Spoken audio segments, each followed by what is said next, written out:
शुरुआत की जाए। वो लास्ट को अपना सही कर लेना, जो लोग अगर मेरी तरह गलत लिखे होंगे। एलोकेशन अपने लोग सही किए हुए थे, वहां लिखने में कुछ गलत हो गया था। क्या लिख दिए थे? S3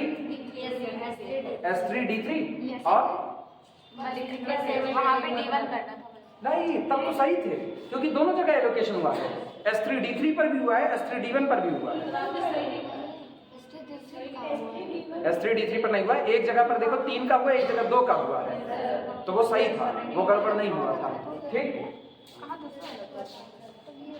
अरे दो जगह पर एलोकेशन थे, एक जगह 3 का, एक का 2 का, 3 2 5 का एलोकेशन था। S3 D3 में नहीं हुआ है। अच्छा, S3 D1 में हुआ है और S2 D1 में हुआ है। हाँ, तो वो सही कर लेना। वो जो S3 D3 लिख दिए हैं वो S3 D1 होगा। अभी समझ में आया मेरे। अच्छा, तभी इसी छोड़ में वहां गलत भी लिख दिए थे। बाकी एलोकेशन सही किया है, एलोकेशन में कोई दिक्कत नहीं है। ध्यान दो, एलोकेशन में कोई दिक्कत नहीं है, एलोकेशन पूरा सही है। केवल शब्दों में गड़बड़ी आ गई है। यहाँ S3 D3 शायद लिख दिया गया था, वो S3 D1 कर देना बस खाली। ठीक, दो जगह एलोकेशन लास्ट में थे, एक यहाँ पर 3 का था, इसके ऊपर 2 का था। ये जहाँ 3 का था वो आपका S3 D1 था, और जहाँ 2 का था वो आपका S2 D1 था। बस वो सही कर लेना बस। चलो एक न्यूमेरिकल और लगाते हैं, फिर गूगल्स पे आते हैं। एक न्यूमेरिकल और लगाएंगे, प्रॉब्लम नोट करना। प्रॉब्लम लिखो, determine an initial basic physical solution. एक और काम दो मेरा, रुको रुको रुको, एक काम तो छोड़ करके गए थे। फाइनल टेबल जो तुम लोगों के पास है उससे जरा मेरे को कॉस्ट बताओ कितनी आएगी, टोटल कॉस्ट।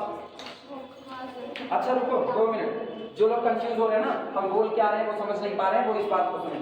टेबल देखना, क्या टेबल थी? S1 S2 S3 और क्या था अपने पास? D1 D2 D3 और कितना? D4। अब डिमांड सप्लाई से मेरा कोई मतलब नहीं, वो हम नहीं लिख रहे हैं। ठीक,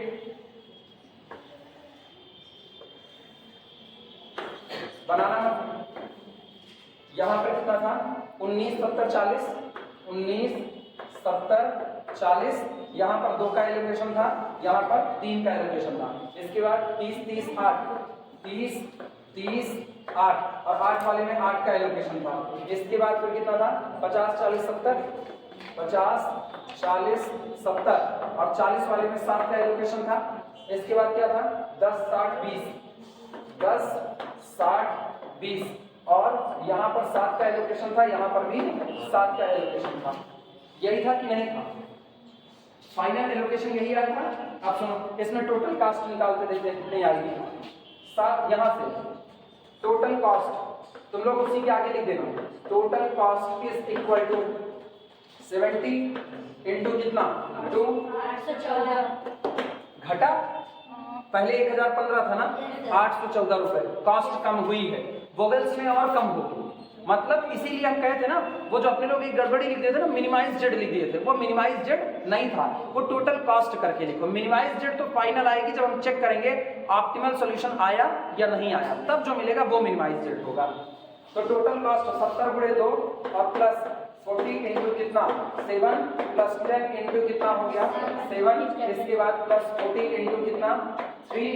इसके बाद कितना हो गया? प्लस 8 इंटू 8 प्लस 20 इंटू कितना? 7।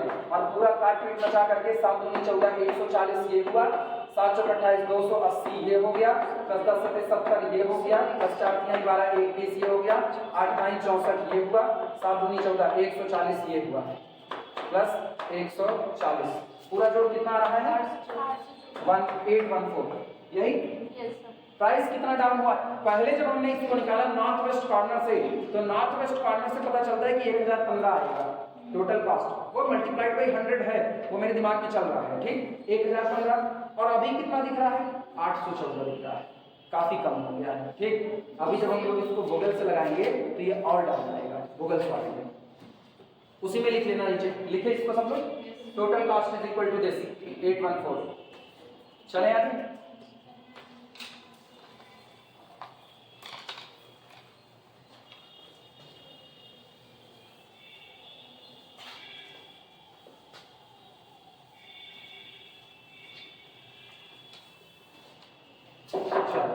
अगला मेथड देखना। Problem, determine an initial basic physical solution. Determine an initial and initial basic feasible solution, basic feasible solution, initial basic feasible solution to the following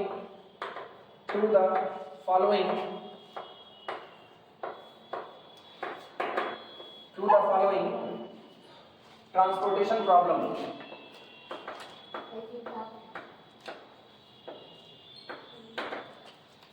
To the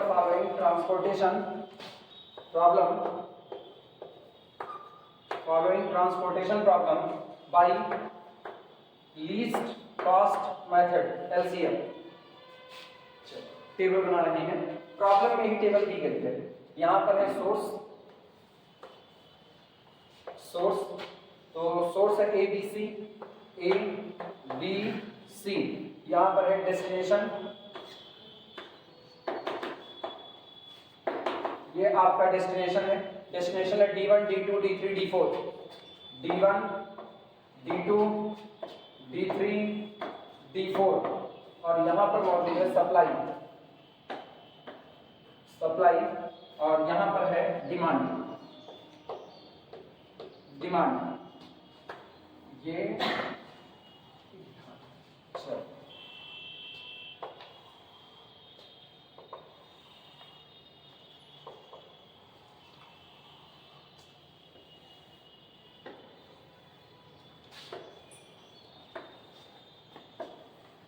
cost 11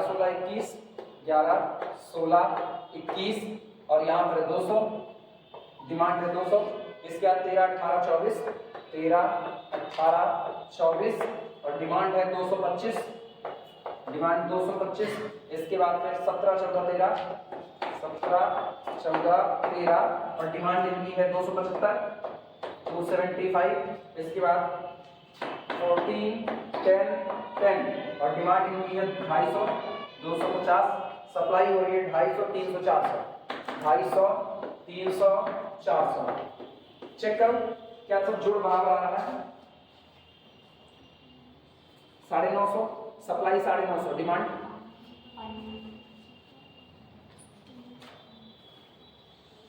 2 का 2 2 3 4 2 3 6 2 4 8 800 तो ऐसे ही हो गया सीधे ना।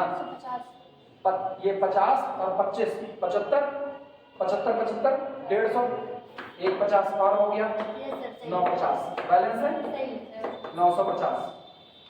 ठीक, अनबैलेंस बाद में करेंगे, लेकिन अभी बैलेंस ही चल रहे हैं। अब ये टेबल बना लो तो सॉल्यूशन की शुरुआत करें।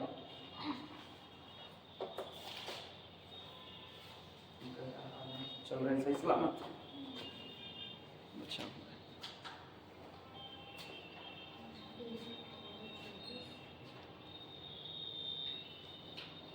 ये वो तो फटाफट चलो गूगल का ही देखते हैं, बन जाए तो बताना।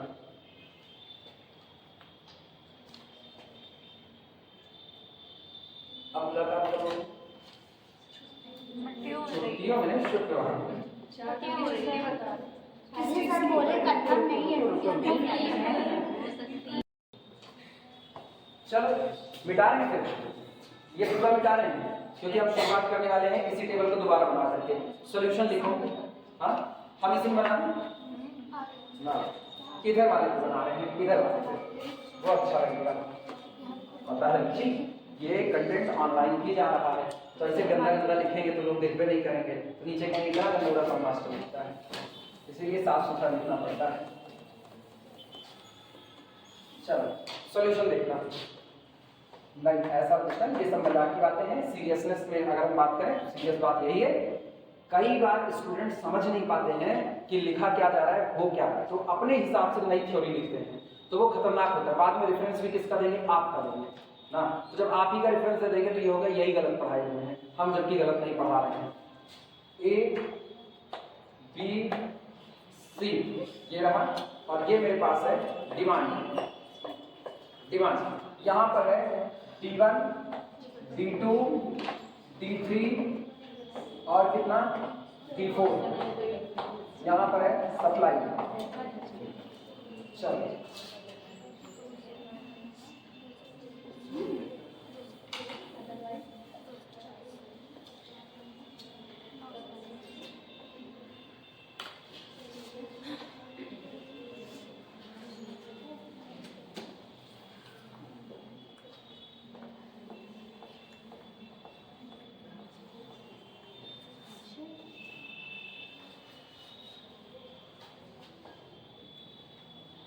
अगर ये कैंपस में कोई एग्जाम ना रहा है, इस कैंपस में, तो क्लास चलाएं।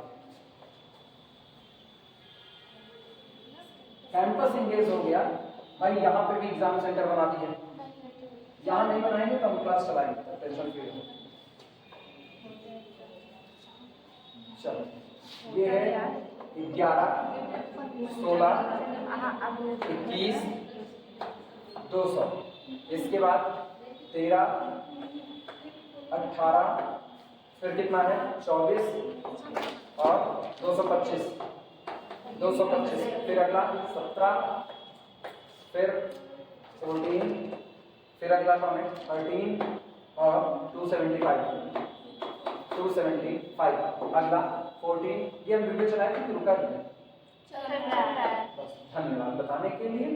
10, अगला 250 और ये आपका है 250, 300, फिर 400 और यहाँ से है 950। चलो क्या करेंगे, कुछ याद है? मिनिमम कॉस्ट सबसे पहला काम वही है, कहाँ बताएंगे? टेबल के नीचे या बगल में? बगल में। यहाँ पर लिखेंगे minimum cost is equal to, कितना नजर आ रहा है 10, मिनिमम कॉस्ट 10, कहाँ पर है 8, जगह बोलो, दो जगह पर है मिनिमम कॉस्ट एट। अब ऐसे लिखना, ऐड करके 2 बार इसको लिखना। पहला कहाँ पर है? पहला बी D4 पर है, ठीक है, और दूसरा कहाँ पर है? CD4 पर है। तो यहाँ पर सप्लाई और डिमांड की बात कर लो, तो सप्लाई कितने की है जरा BD4 में देखना, BD4 में सप्लाई कितने की है 300, सप्लाई है 300 की, और इसके बाद फिर अगला डिमांड कितने की है? डिमांड 250 की है, 250 की। ये बताओ सप्लाई ज्यादा है कि डिमांड? सप्लाई ज्यादा है, तो आप 250 का 250 एलोकेट कर सकते हो कि नहीं कर सकते हो? अब इस पर देखना, यहाँ पर होगा सप्लाई और फिर कितना डिमांड। आओ CD4 में देखना, CD4 सप्लाई कितने की 400, डिमांड कितने की 250। ये तो बिंगो हो गया, ये बिंगो है। दोनों ही जगह सेम कंडीशन है, आप दोनों ही जगह पर डिमांड फुलफिल कर सकते हो पूरी पूरी, हाँ या ना? तो आर्बिट्री सिलेक्शन, जहां मन के है उसको सेलेक्ट कर लो। बोलो किसको सेलेक्ट, आप तुम जिसको कहो। टाइम हो गया ये, टाइम। ये बताना 300 की सप्लाई 250 की डिमांड पूरी पूरी दे सकते हो, 400 की सप्लाई 250 की डिमांड पूरी पूरी दे सकते हो। तो यार दोनों ही जगह पर जो मैक्सिमम एलोकेशन है वो 250 पूरा पूरा बन रहा है कि नहीं बन रहा है? तो जिसकी मर्जी उसको चुनो। बोलो किसको चुने? CD4। चलो CD4 लिखना। सो select CD4, select CD4 and allocate 250 here, allocate 250 here। और एलोकेशन के बाद कौन डिलीट होगा? लाइन आउट, यहीं पर लिख रहे हैं, लाइन आउट कॉमा करके line out D4, line out D4। चलो CD4 लिए, तो ये रहा CD4 250, 250 इनको दे दो पहले, 250, ठीक, और ये पूरा डिलीट हो जाएगा।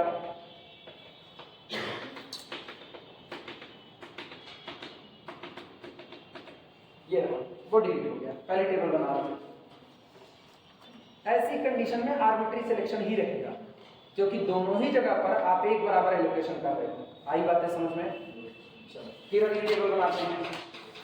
A B C demand. जानते हो कि बार बार टेबल क्यों बनाते हैं? जिससे तुमको आलस ना लगे कि हम बना रहे तो तुम भी बनाओगे। अभी हम नहीं बनाएंगे, तुम भी कहोगे सर हम लोग भी वही काम करें। D1 D2 D3 D4। अभी शिशु सर बतिया रहे थे तुमसे, तो यही कहे कहीं कौन इस तरीका है ना, जो में बड़े एकदम छोटे में हो जाए, लैंग्वेज कम हो जाए, एक न्यूमेरिकल में लैंग्वेज करवा दीजिए और बाकी वाले न्यूमेरिकल में लिख दीजिए पुराने वाले तरीके से। जिस दिन हम ये करना चालू कर दिए ना, ये एग्जाम हम यही करके आएंगे। सर वो होते थे कराते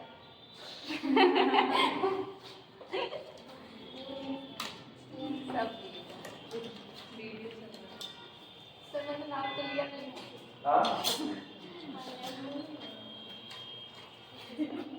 मेरा तर्क यही था, हम क्या अगर हम ऐसा करा दिए ना तो ये हमसे सीख लेंगे और उसके बाद फिर जाएंगे तो जाने के बाद एग्जाम में यही लिख करके आएंगे और कहेंगे सर हमारे भी सर लैंग्वेज नहीं लिखाते थे, वहां नंबर कट जाएगा तो ब्लेम हम ही को देंगे। तो इससे अच्छा भैया लिखिए दो।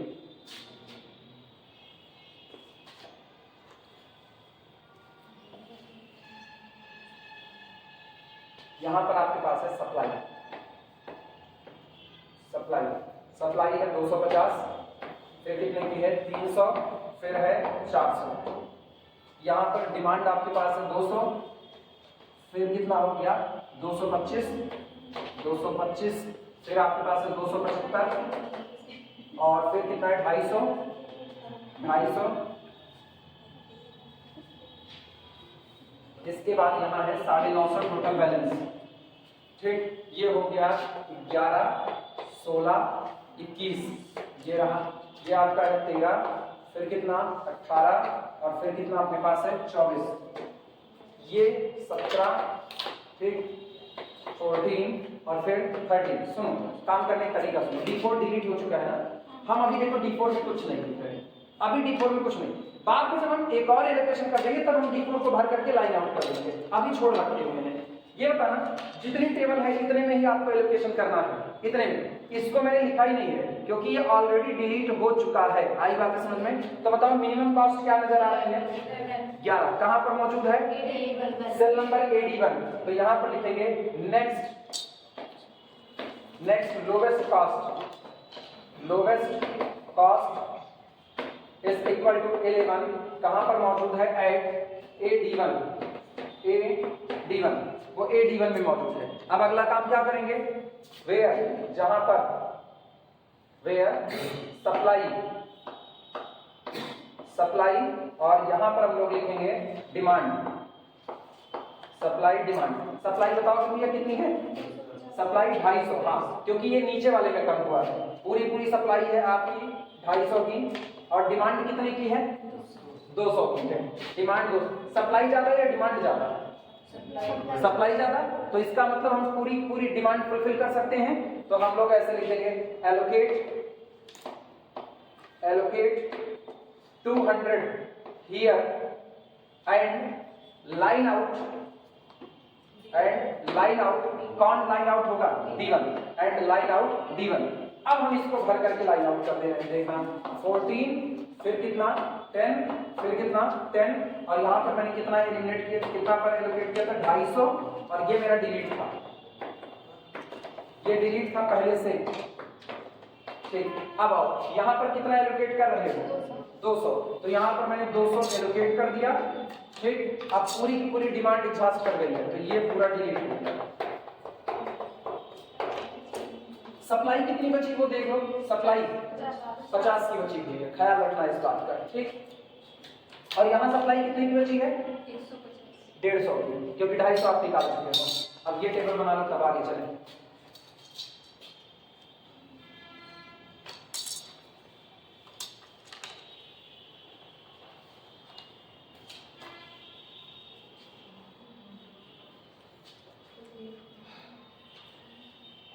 जो खबर सुनाई छुट्टी वाली है कि हमको तो यह हम 4 क्लास बड़े फायदे में चल रहे हैं, मेरी ही तो चली जाएगी छुट्टी होने का, मतलब फायदा कहाँ का है।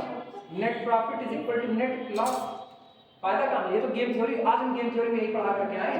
2% जीरो सम गेम होता है, इसी में उसमें क्या होता है 2 प्लेयर खेल रहे होते हैं, तो 2 प्लेयर जब खेल रहे होते हैं तो एक प्लेयर जितना गेन करता है दूसरा उतना ही लॉस उठाता है। मान लो हम और तुम दोनों लोग किसी गेम को खेले, क्रिकेट लगा, क्रिकेट में हम लोगों ने सट्टा लगाया, ठीक है, या मान लो कोई गेम जो हम लोग खेल सकते हैं, जैसे क्रिकेट खेल सकते हो तुम लोग, आता है खेलना? अच्छा, अगर नहीं आता हो थोड़ा बहुत नहीं, अच्छे से जो हम लोग ढंग से खेल सकते हैं, छीन खेलना आता है, बैडमिंटन, चलो बैडमिंटन पे डन, शर्त लगी हम दोनों लोगों के बीच में 2 ही लोग खेलेंगे बैडमिंटन, 2 लोग, एक हम एक सामने वाला कोई अपोनेंट जो भी तुम लोगों में से होगा। ठीक, 100 रुपए की शर्त लगी।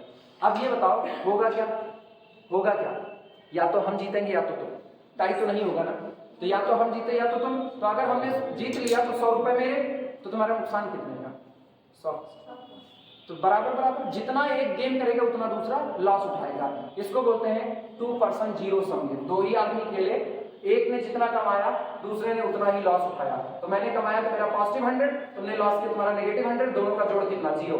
यही होता है 2% जीरो सम गेम। यही आज पढ़ा रहे थे। तो मैंने क्लास ली एक्स्ट्रा कि अपने हुए फायदे में, मेरी ही क्लास चली जाएगी छुट्टी में, जीरो सम गेम।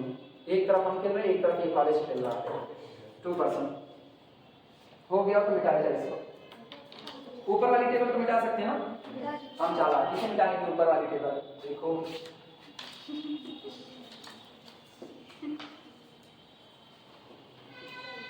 यहाँ एलोकेशन हो चुका था इसलिए इसको डिलीट कर दिया है, ख्याल रखना इस बात का। यहाँ एलोकेशन हो चुका था इसलिए इसको डिलीट कर दिया है। इसको तो लिखे रहेंगे तो बैलेंस ही। अच्छा, इसके बाद ये भी डिलीट हो चुका है, आया ना, ये भी डिलीट है, तो इसको भी निपटा दे रहे हैं अभी फिलहाल।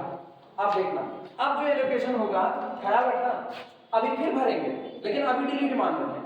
ये नहीं है, ये नहीं है, इन्हीं लोगों में मिनिमम कॉस्ट बोलो, इनमें मिनिमम कॉस्ट 30 कहाँ मौजूद है, कहाँ मौजूद है, CD3 में मौजूद है।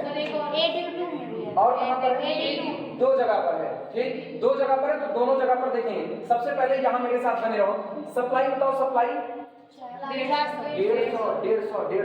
इधर देख लिए 250। अच्छा, इसीलिए हम उसको लिख देते हैं, वो धोखा दे देता है। चलो हम यहाँ पर लिख रहे हैं 250 मैंने यहाँ पर दे दिया एलोकेशन, तो 150 बचा हुआ इधर दिखा रहे हैं। तो ये सप्लाई बची है कितनी, 150 बची है। अच्छा, यहाँ पर डिमांड कितनी है, 275। अब तो 150 की सप्लाई है, 275 डिमांड में कितना दे सकते हो, 150 को दे सकते हो।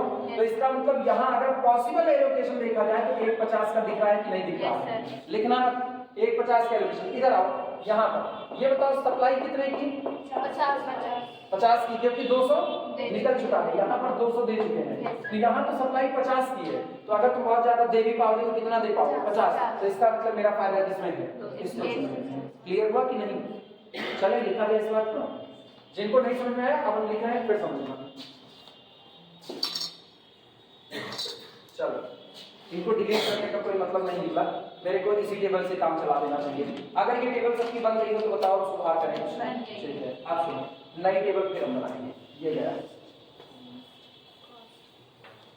यही मेरी अब नई टेबल है। जहां पर पहला स्टेप खत्म होता है वहीं से अगले स्टेप की शुरुआत होती है। ठीक, तो आप यहीं पर स्टेप खत्म किए, यहीं से शुरुआत कर रहे हैं। किसमें देखना, बताना। Next least cost, next lowest cost, lowest cost is equal to 13। कहां कहां पर है, दोनों जगह पर लिख देना। पहला है AD2, पहला है AD2, ठीक, और दूसरा कौन सा है, एंड CD2, दो जगह पर मौजूद है। CD3, अच्छा CD3, ठीक है, CD3। अब यहाँ पर बोलते हैं सप्लाई और डिमांड देख लो, सप्लाई डिमांड। पहले AD2 में आओ, ये रहा AD2, डिमांड कितने की, 250, सप्लाई 200 निकल चुकी है, तो सप्लाई केवल कितने की, 50 की। तो ये सप्लाई तो हो गई 50 की और डिमांड हो गई 225 की, 225 की डिमांड है। क्लियर हुआ? अगले वाले पे लिख देते हैं। अगले वाले में सप्लाई और डिमांड देखना, CD3, ये रहा C और ये रहा D3। सप्लाई कितने की है, 150, क्योंकि 250 निकल चुका है। तो पहले सप्लाई लिख देते हैं, सप्लाई है 150 और डिमांड देख लो कितने की है, 275, 275। ऐसे लिखेंगे maximum allocation possible, maximum allocation possible. बड़े शॉर्ट में लिखना है, तुम लोग भी शॉर्ट में लिखना चाहे तो। मैक्सिमम एलोकेशन पॉसिबल, ठीक। सो एलोकेट 150 इन, किसमें एलोकेट करोगे, CD3, इन CD3। और कौन लाइन आउट होगा, कौन लाइन आउट होगा, ये सप्लाई झांसी कर रही है, 250 दे चुके, 150 और देने जा रहे हैं, सप्लाई खत्म हो जाएगी तो ये सप्लाई वाली रो डिलीट हो जाएगी। Line out, line out C। तो देखना यहां पर दे रहे हैं, ये हो गया 150, ठीक, 150 और ये लाइन आउट।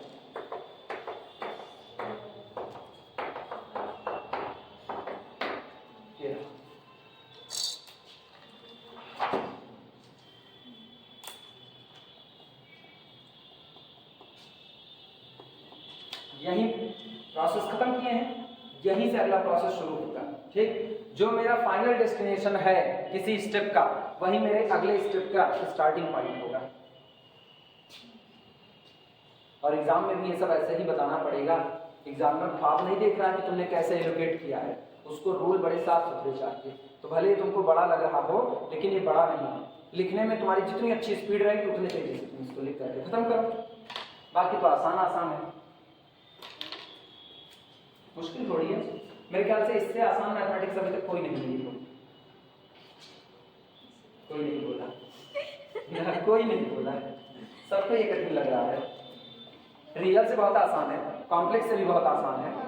ये तो है। हाँ, यन्ने से भी आसान है। हाँ सही में यन्ने से आसान है। यन्ने में वो जब वो एक्सपेंशन होता है, अरे वो कौन सा न्यूटन गगरी मेथड ना, हाँ वो न्यूटन गगरी है। एक गगरी में सब भर दिए हैं ना, न्यूटन गगरी इंटरपोलेशन, कहीं पॉलिनोमियल निकालने क्या दे। अभी क्या, जब सेंट्रल डिवाइडेड डिफरेंस आता है तो और नरक होती है।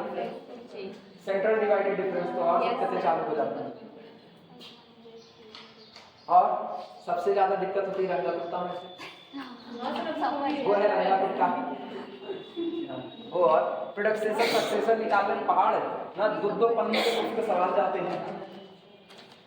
हो जाके बताना, अगला करें, बना लीजिए। यन्ने नॉट अवेलेबल, उसका नाम ही है नॉट अवेलेबल यन्ने।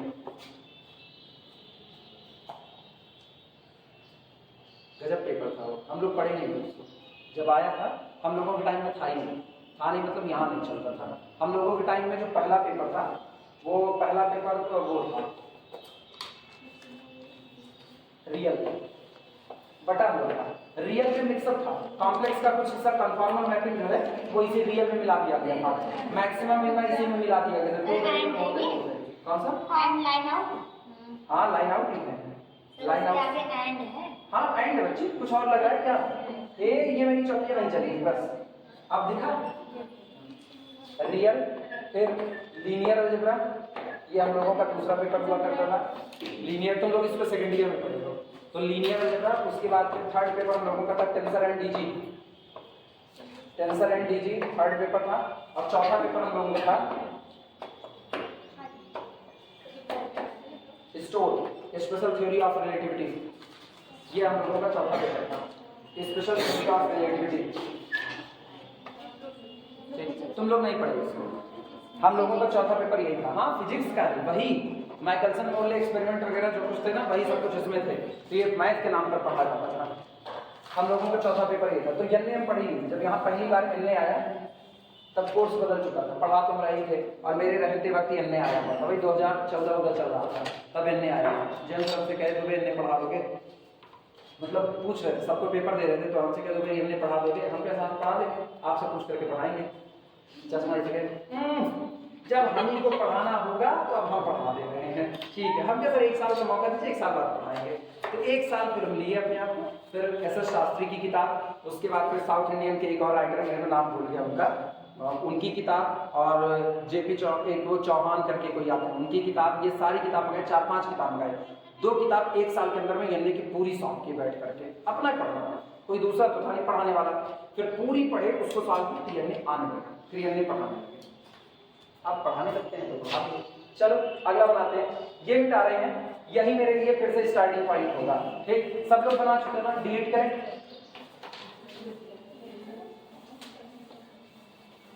चलो ध्यान देना, ये रहा, लाइन आउट हो चुके हैं। आप बताओ लीस्ट कॉस्ट क्या नजर आ रहा है? 13। अब तो यही बचा ना, हाँ ये नहीं गया है, अभी भी वो बचा हुआ है। नेक्स्ट लीस्ट कॉस्ट,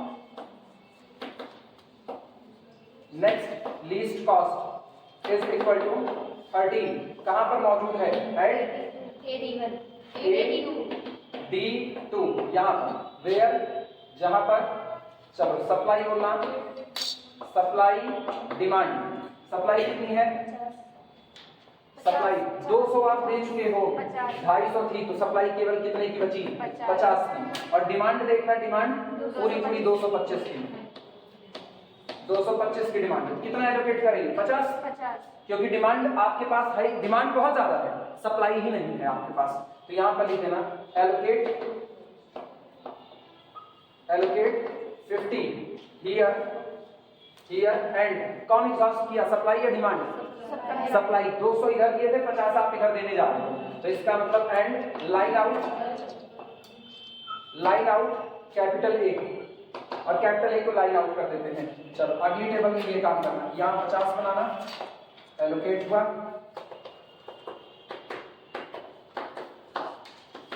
अब सुनो, ये रैंडम सिलेक्शन, अब रैंडम सिलेक्शन, क्योंकि अब लिखने की जरूरत नहीं है। इन द सेम वे सबसे पहले लोवेस्ट कॉस्ट बताओ, दोनों में क्या नजर आ रहा है? इधर सारे लोग इधर देखो, 40 चेक करो आप कितना दे चुके हो, 150। डिमांड कितने की थी? 275, बची कितनी? 150 देने के बाद 125 बची। सप्लाई कितने की है? 300। 125 दे सकते हो कि नहीं? तो इसको हम लोग 125 दे देंगे। यहाँ पर आई बात समझ में? अच्छा 125 दे दिए, अब यहाँ पर आओ, कितना बचा? आखिरी तो यही है ना, 50 दे चुके हो, 225 में 50 दे चुके हो। डिमांड कितनी बची? डिमांड कितनी बची? 175। और सप्लाई कितनी बची? सप्लाई कितनी बची? वो भी 175, बराबर। तो इसका मतलब 175 पूरा चला जाएगा। हो गया एलोकेशन। कंफ्यूज हो तुम नहीं? अब गिनो कितने एलोकेशन है? 2 2 4 2 6 एलोकेशन है, और आपको चाहिए भी कितने थे? m+n-1, 6 ही चाहिए थे। क्लियर हुआ कि नहीं? लिख देंगे in the same way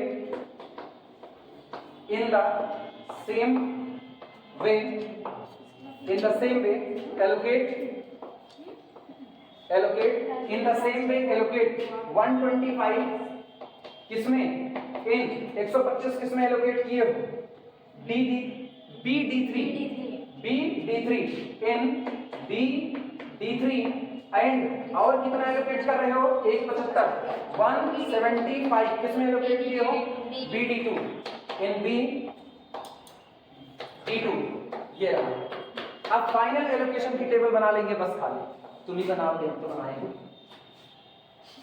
so final allocation है, हमें डॉट डॉट मिटा देंगे का मतलब आसानी यही होती है मास्टर। अच्छा है सवाल, अगर एग्जाम में आएगा लगा दोगे? हाँ टेस्टी है। हाँ एग्जाम में आएगा तो उम्मीद करें लगा दोगे? भगवान जाने लगा। हाँ एक आध दो बार प्रैक्टिस करनी पड़ेगी, लैंग्वेज की प्रैक्टिस करनी पड़ेगी, बाकी तो सब आसान है।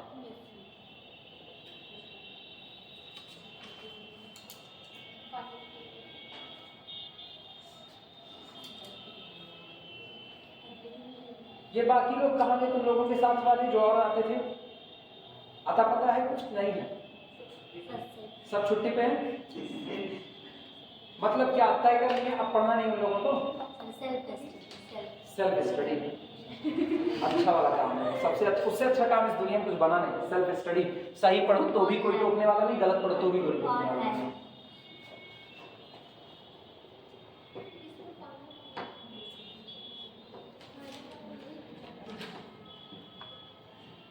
अच्छा जो लोग ये सोचते हैं ना घर पे बैठ करके पढ़ लेंगे, मेरे को उनकी अकल से बड़ा तरस आता है, बहुत तरस आता है उनकी अकल।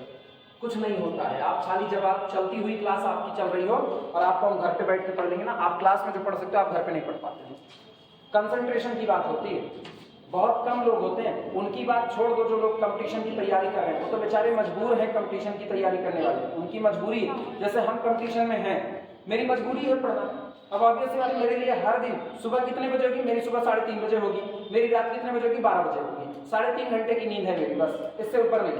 3:30 बजे उठना है सुबह, और सोना कितने बजे? 12 बजे सोना है। हर दिन का वही शेड्यूल है।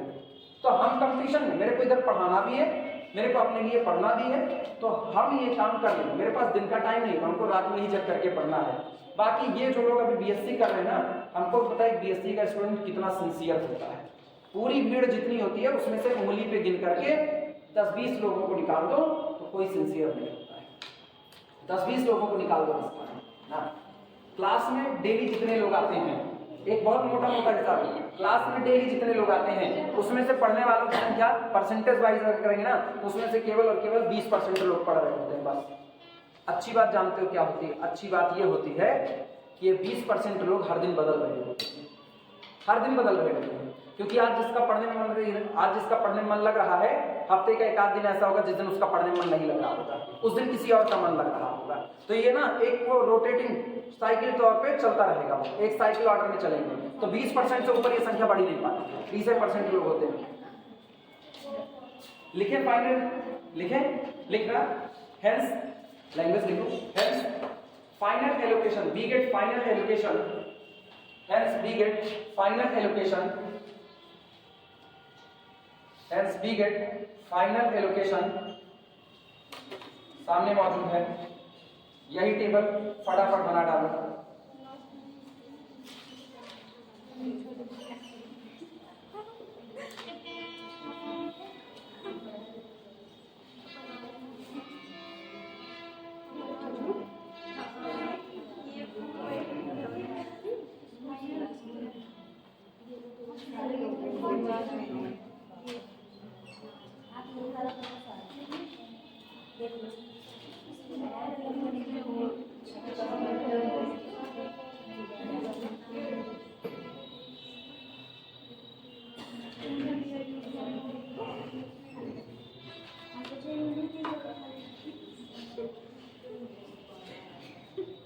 चलो बन गया, ये रहा फाइनल एलोकेशन।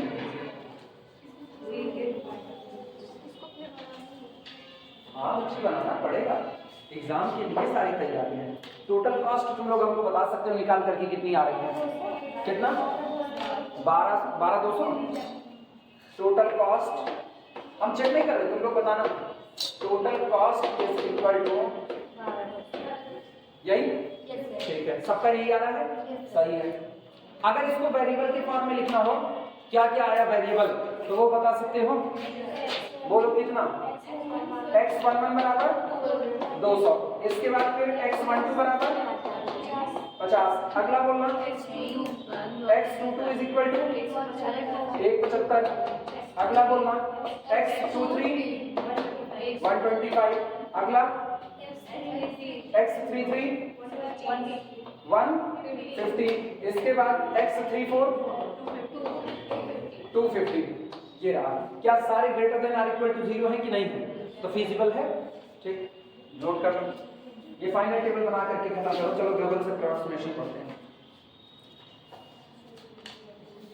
ग्लोबल से अप्रॉक्सीमेशन मेथड,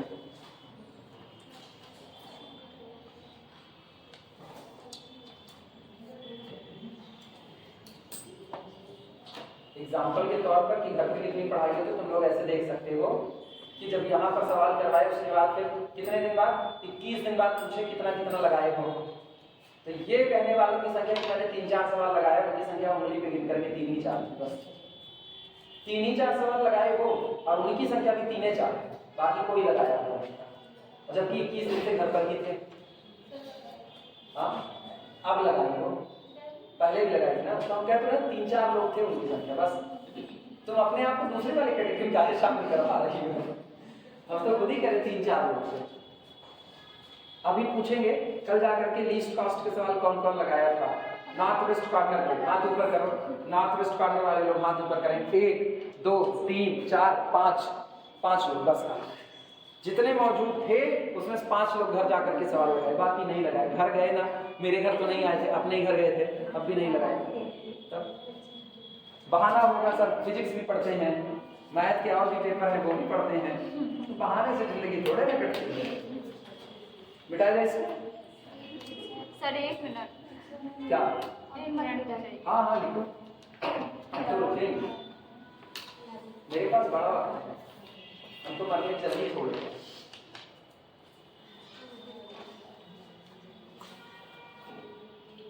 बहुत हड़बड़ जिंदगी जियो ना, यमराज को भी लगता है बंदा जल्दबाजी में मेरे पास आना चाहता है, बुला लेते हैं। आराम से काम करो। इसका मतलब जानते हो क्या कहना चाहिए? अब घर जाना सवाल मत लगाना, कहना अगले साल लगाएंगे, फिर से 3rd ईयर पढ़ेंगे, फिर लगाएंगे, तो यमराज तुमसे दूर दूर रहेंगे। काहे ही पास होने का सवाल लगाने से कोई मतलब नहीं है। पास होना, जो एक को दिन क्लास नहीं आता पास वो भी हो जाता है।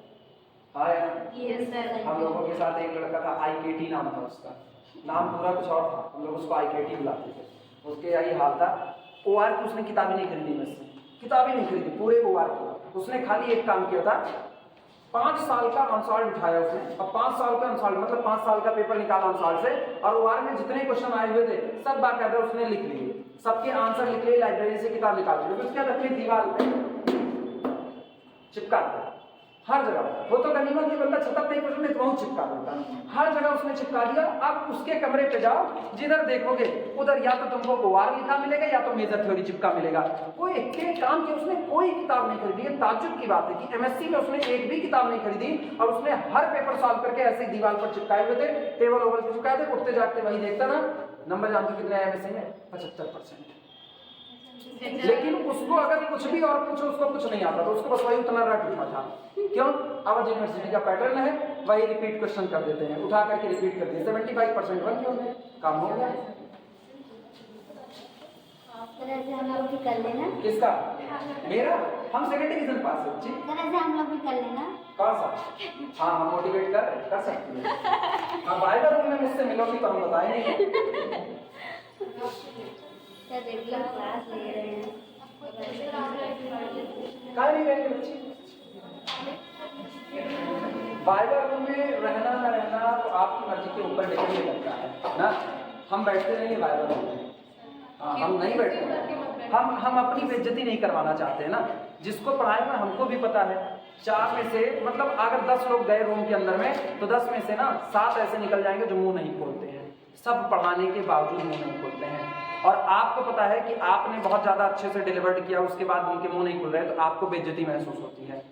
अभी 3rd सेमेस्टर का वाइवा चल रहा था, एक लड़के से पूछा गया निलपोटेंट मैट्रिक्स क्या होती है। निलपोटेंट मैट्रिक्स, नल नहीं निलपोटेंट पूछा गया, क्या है निलपोटेंट मैट्रिक्स क्या होती है। अब वो पता नहीं क्या बताने लगे, निलपोटेंसी उनको नहीं पता है, वो आप कुल बकार। मैट्रिक्स की रैंक क्या होती है उसमें कह रहे सर वो जो मैट्रिक्स होती है ना जिसमें वो नॉन जीरो एलिमेंट होते हैं ना।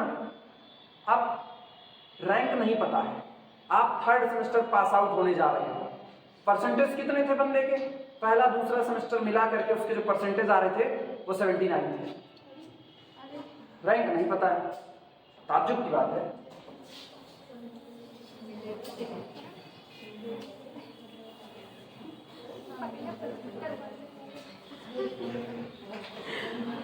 बैठ करके बाइबल रूम में अपनी बेइज्जती थोड़े करवानी है।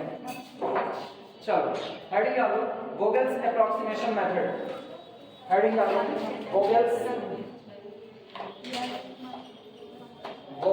अप्रॉक्सीमेशन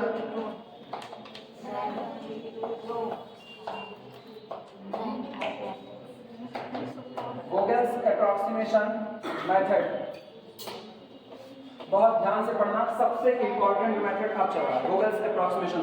अगर लॉन्ग आंसर आएगा तो यही आएगा, कोई दूसरा नहीं आएगा। ठीक, वोगेल्स अप्रॉक्सीमेशन मेथड, इसको हम लोग शॉर्ट में कहते हैं VAM. Vogel's approximation method, VAM method. ठीक, और इसका जो दूसरा नाम है पेनाल्टी मेथड। जो दूसरा नाम इसका आता है वो इसका दूसरा नाम है पेनाल्टी मेथड। मत हो तो लिख लो, बाकी तो हम लोग बीच में उसकी चर्चा करेंगे। क्या? अच्छा वहां शुरुआत में लिखवा दिया ना, तो बस ठीक है, तब लिखने की जरूरत नहीं है। इसमें लिखवा दे। सुनो, इसमें होता क्या है ऐसा समझ लो पहले। वोगेल्स अप्रॉक्सीमेशन मेथड में हर रो हर कॉलम के लिए हम पेनाल्टी कैलकुलेट करते हैं। पेनाल्टी कौन? पेनाल्टी का मतलब पनिशमेंट। वो आपको बताएगा कि अगर आप, जैसे मैंने ये पहली रो के लिए यहाँ पर पेनाल्टी निकाली, मान लो ये पेनाल्टी कितनी आ गई, 20 आ गई, तो ये मेरे को एक बात बता रहा है, ये कह रहा है कि इसमें अगर आप मिनिमम कॉस्ट पर एलोकेशन करने से अगर आप चूक गए, यहाँ मेरे को एलोकेशन करना है, अगर हम यहाँ पर, मेरा ये बताओ एम क्या है, कॉस्ट को मिनिमम करना। यहाँ पर कोई मिनिमम कॉस्ट मौजूद है, यहाँ पर एक कॉस्ट है, यहाँ पर एक कॉस्ट है, इन तीनों में से कोई एक कॉस्ट मिनिमम होगी जो मेरे लिए फेवरेबल होगी। तो हम ये कहेंगे अगर हम उस मिनिमम कॉस्ट पर एलोकेशन करने से चूक गए तो मुझको पर यूनिट 20 रुपए का पनिशमेंट पड़ेगा। मतलब अब हम कहीं और अगर एलोकेशन किए हैं तो इसका मतलब पर यूनिट 20 रुपए एक्स्ट्रा खर्चा करने पड़ रहे हैं। यही पेनाल्टी आपकी है, और यही चीज किसमें होगी, रो में। आप रो के लिए पेनाल्टी निकालोगे, अगर किसी कॉलम के लिए, अगर किसी कॉलम की पेनाल्टी मान लो कितनी है 12, तो ये आपको बताती है कि अगर आप उसमें minimum allocation minimum cost per allocation करने से चूक गए तो आपको पर यूनिट कितने का पनिशमेंट उठाना पड़ेगा, 12 रुपए का, या जो भी ये रहा हो, कि रुपया होगा तो रुपये का, टाइम होगा तो टाइम का, जैसा भी रहा होगा आपको इतने का पनिशमेंट उठाना पड़ेगा। आई बात समझ में? इसीलिए इसका नाम दिया जाता है पेनाल्टी मेथड। और ये इसलिए अच्छा है क्योंकि ये आपको बाकी के जितने मेथड अभी तक पढ़े हुए हो उन सब में ये बेस्ट है। क्यों? क्योंकि आपको ऑप्टिमम सॉल्यूशन के एकदम नजदीक ला करके छोड़ता है। इसने किसको कंसीडर कर लिया? पेनाल्टी को। क्या पीछे दोनों लोग पेनाल्टी कैलकुलेट किए थे? पीछे दोनों लोग जो थे ना, एक तो उसमें से ऐसा था जो केवल नाक की सीध में चल रहा था, नॉर्थ वेस्ट कॉर्नर नाक की सीध में चल रहा था। वो खाली किसको देख रहा था? डिमांड सप्लाई, डिमांड सप्लाई, वो बस इतने देखते हुए चल रहा था, नॉर्थ वेस्ट कॉर्नर रूल। लेकिन जब आप लीस्ट कॉस्ट में आए तो लीस्ट कॉस्ट मेथड को दलितर मेथड कहा जाता है। वो किसमें चल रहा था? वो केवल और केवल एक चीज देख रहा था, मिनिमम कॉस्ट कहां पर है। उसको एक का हाहा पड़ा था, मिनिमम कॉस्ट जहां दिखी जाओ एलोकेशन कर दो, जहां मिनिमम कॉस्ट दिखे एलोकेशन कर दो। तो मिनिमम कॉस्ट पर एलोकेशन करना आपको फायदा दिलाए इसकी कोई गारंटी नहीं है। इसीलिए वो दोनों मेथड केवल और केवल वन डायरेक्शनल थे, एक ही डायरेक्शन रख रहे थे। एक डिमांड सप्लाई देख रहा था और एक क्या देख रहा था? एक सिंगल लीस्ट कॉस्ट देख रहा था। ये क्या देख रहा है? ये संभावनाएं देख रहा है, पॉसिबिलिटीज। अगर आप चूक गए तो धोखा हो जाएगा, इतने का नुकसान उठाना पड़ेगा, चूक गए तो इतने का नुकसान उठाना पड़ेगा। ये बहुत संभल करके चल रहा है, इसीलिए ये मेथड सबसे ज्यादा बेस्ट है। ठीक, ऐसे अंधी कहीं दौड़ जाओ, किसी दौड़ाए हुए हो और सट्ट से गली में मुड़ गया और तुम बिल्कुल कदम न के सट्ट से तुम ही मिल गए, वहीं पर ऐसे मुड़े, दो लोग उसके परिचित वाले खड़े हैं, टांग लिए तुमको, घेगा पकड़ करके ले चले गए। अब तुम्हारे घर वाले तुमको खोज रहे हैं। क्यों? क्योंकि तुमने पेनाल्टी कंसीडर नहीं की। तुमको ये ख्याल रखना चाहिए कि कोई आदमी पर्टिकुलर किसी एक डायरेक्शन में भाग रहा है और भागते भागते कह आओ तुमको बताई, आओ तुमको बताई, हम जाओ वहीं पर, वहीं रुको, आगे उसके 4 लोग और खड़े हैं। ठीक, तो वहां से वापस चमकाइयां दमकाइयां ना बने तो भाग जाइए ना, दम दिखाने की जरूरत नहीं है। चलो लिखना इसमें, लिखो in this method, in this method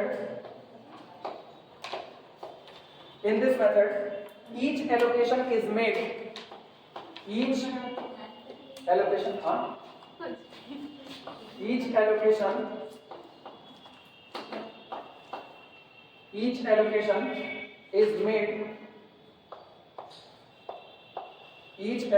is made on the basis of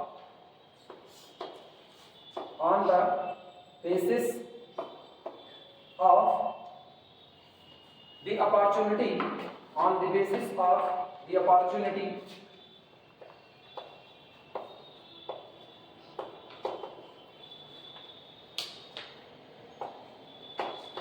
basis of the opportunity bracket में लिखना और पेनाल्टी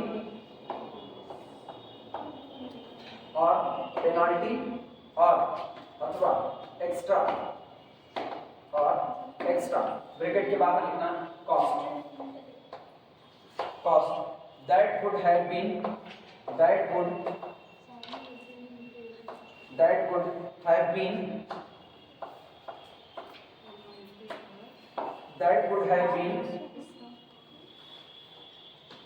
incurred एक से एक incurred, सही तरीके हैं। incurred का मतलब खर्च करना, ठीक, या आप एक्स्ट्रा भुगतान जो आप कर रहे हो उसको incurred बोला जाता है, incurred। ठीक, दो मीनिंग होती है इसकी incurred की, एक होता है जो हमको पता है, एक होता है खर्च करना, एक होता है अपने ऊपर लेना, आफत मोल लेना, incurred में आता है। ठीक, आप क्या कर रहे हो? ये कह क्या है? In this method each allocation is made on the basis of opportunity. जो संभावना है, अपॉर्चुनिटी का मतलब क्या? अपॉर्चुनिटी का मतलब क्या? अवसर या संभावना। ठीक, आपको एक पॉसिबिलिटी नजर आ रही कि हम ऐसा ऐसा काम कर सकते हैं, ऐसे ऐसे में हो सकता है, तो अपॉर्चुनिटी या पेनाल्टी जो भी आप, संभावना है कि उतने में मेरी कॉस्ट कम हो जाएगी। ये भी पॉसिबिलिटी है, गलत एलोकेशन कर दिया तो उतने का नुकसान उठाना पड़ेगा, तो ये नुकसान गलत एलोकेशन करने पर हम उठा रहे हैं, तो ये नुकसान हम अपनी ही वजह से पा रहे हैं, इसलिए इसको क्या लिखते हैं? इनकर्ड। ठीक, जो हम उठाते हैं या अपने ऊपर लेते हैं, would have been incurred if allocation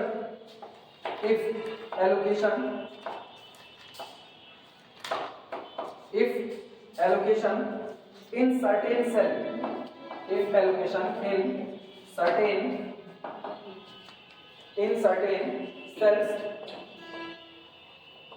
certain cells with minimum unit, with minimum with minimum unit transportation cost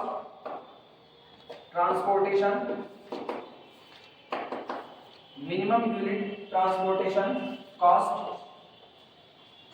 were missed.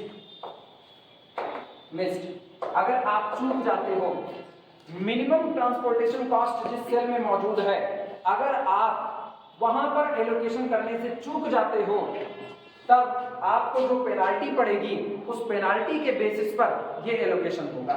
ठीक, तो हम कह सकते हैं वोगल्स अप्रॉक्सीमेशन मेथड बहुत बचाव करके चलता है कि गलतियां ना होने पाए, इसीलिए वो हर बार किसको कैलकुलेट कराएगा, पेनाल्टी को पहला एलोकेशन करवाएगा। जैसे एक बार वो क्या करेगा, एक बार पेनाल्टी कैलकुलेट करवाएगा। एक बार आपने पेनाल्टी कैलकुलेट की तो उस पूरी पेनाल्टी कैलकुलेट करने के बाद वो आपसे एक एलोकेशन करवाएगा। जैसे आपने एक एलोकेशन किया वो फिर आपसे कहेगा फिर से पेनाल्टी कैलकुलेट करो, फिर आप पेनाल्टी कैलकुलेट करोगे सेकंड एलोकेशन पर, फिर आपसे एक एलोकेशन करवाएगा, फिर पेनाल्टी कैलकुलेट करेगा। मतलब जब तक आपका एलोकेशन खत्म नहीं हो जाता तब तक वो आपके बगल में बैठ करके आपसे पेनाल्टी कैलकुलेट करवाता रहेगा और आपको इस बात को याद दिलाता रहेगा कि अब की चूके तो ये होगा, अब की चूके तो ये होगा, इतने की कॉस्ट आपको उठानी पड़ेगी। आई बात समझ में? इसीलिए वोगल्स मेरे लिए सबसे बेस्ट मेथड माना जाता है और जो इतने सहूलियत में काम करवाएगा वो टाइम टेकिंग नहीं होगा, इसलिए टाइम टेकिंग बाकी से ज्यादा लिखना। बी एलोकेट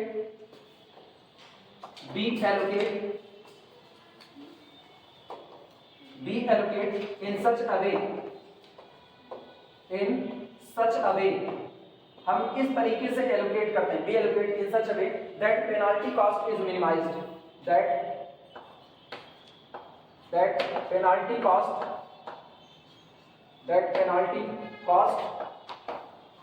is minimized कि हम पर जो पेनाल्टी पड़ रही है वो पेनाल्टी कैसी हो, मिनिमम। ठीक, that penalty cost is minimised, note कर लो। अब एल्गोरिथम की शुरुआत, यहां तक इसका इंट्रो था कि ये किस बेसिस पर काम करता है। अब इसके एल्गोरिथम होंगे, आप कैसे पेनाल्टी कैलकुलेट करोगे, पेनाल्टी कैलकुलेट करने के बाद कैसे एलोकेशन करोगे, एलोकेशन करने के बाद आप क्या लाइन आउट करोगे या क्या आप बचाओगे, यहां भी लाइन आउट होगा।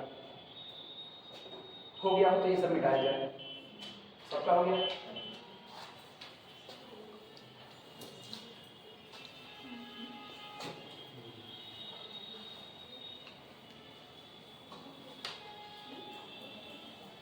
केजीएफ मूवी देखी ही होगी तुम लोग ना, जो नौसर कहता है वो पहले देखा होता है, केजीएफ देखी होगी ना, उसमें एक डायलॉग आता है, शायद अगर मेरी अंग्रेजी थोड़ी सी सही सलामत है तो, powerful people comes from powerful places। पता नहीं, अब झूठे नहीं बोलोगे, सुने होंगे तभी नहीं बोलोगे ना। जो ताकतवर इंसान होते हैं वो हमेशा ताकतवर जगह से आते हैं, ऐसा उसमें एक डायलॉग आता है। ये भाई ना पावरफुल है, बहुत पावरफुल मेथड है और जगह भी इसकी बहुत पावरफुल है, ये उसी जगह से आया है।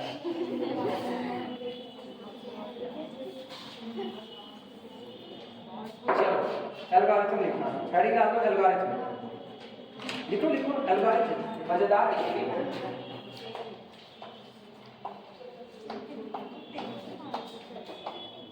तुम ये सोचो, पता है तुम फ्रस्ट्रेट मत हो इसको पढ़ने, तुम ये सोचो ना तुमको लिमिट पॉइंट निकालने को कह रहे हैं, ना तुमको एडहरेंट बोल रहे हैं, ना तुमको रीमान की कोई थ्योरी बता रहे हैं, ना तुमको यूनिफॉर्म कन्वर्जेंसी में एप्सिलॉन डेल्टा फंसा रहे हैं, ना तुमको यन्ने में न्यूटन के घड़ी में बंद कर रहे हैं, ना रंगा कुट्टा में आ रहे हैं। किसी तरह सिंपल सा गेम है, ये डिजिट है, ऐसा हो रहा है तो ऐसा कर रहे हैं।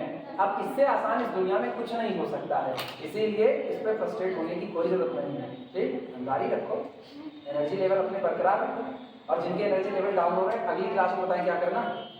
एक बॉटल लेना, उस बॉटल में 2 चम्मच चीनी डालना और एक अच्छा खासा बड़ा सा नींबू उसमें निचोड़ देना, उसको अच्छे से झल देना और उसका साथ लेकर के आना उसको। बहुत चीनी नहीं बोलेंगे, नहीं पता चले सब लोग शुगर वाले। एल्गोरिथम में लिखना है स्टेप 1, दूसरा वाला बॉटल कौन सा दूसरा वाला?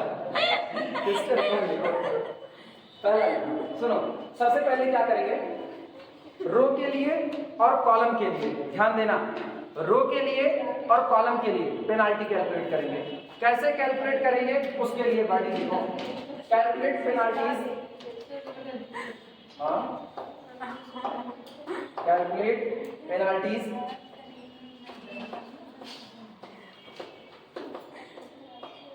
calculate penalties for each row, for each row, for each row bracket में लिखना column, for each row bracket में कॉलम, ठीक। by taking लेते हुए, by taking तरीका सुनते रहना। फिर से एक बार वही काम करो, मेरे को वो बता दो टेबल, तभी तुमको जल्दी समझ में आएगा। S1, S2, S3, D1, D2, D3 और D4। यहाँ पर कौन आया? सप्लाई। और यहाँ पर कौन है? डिमांड। ठीक।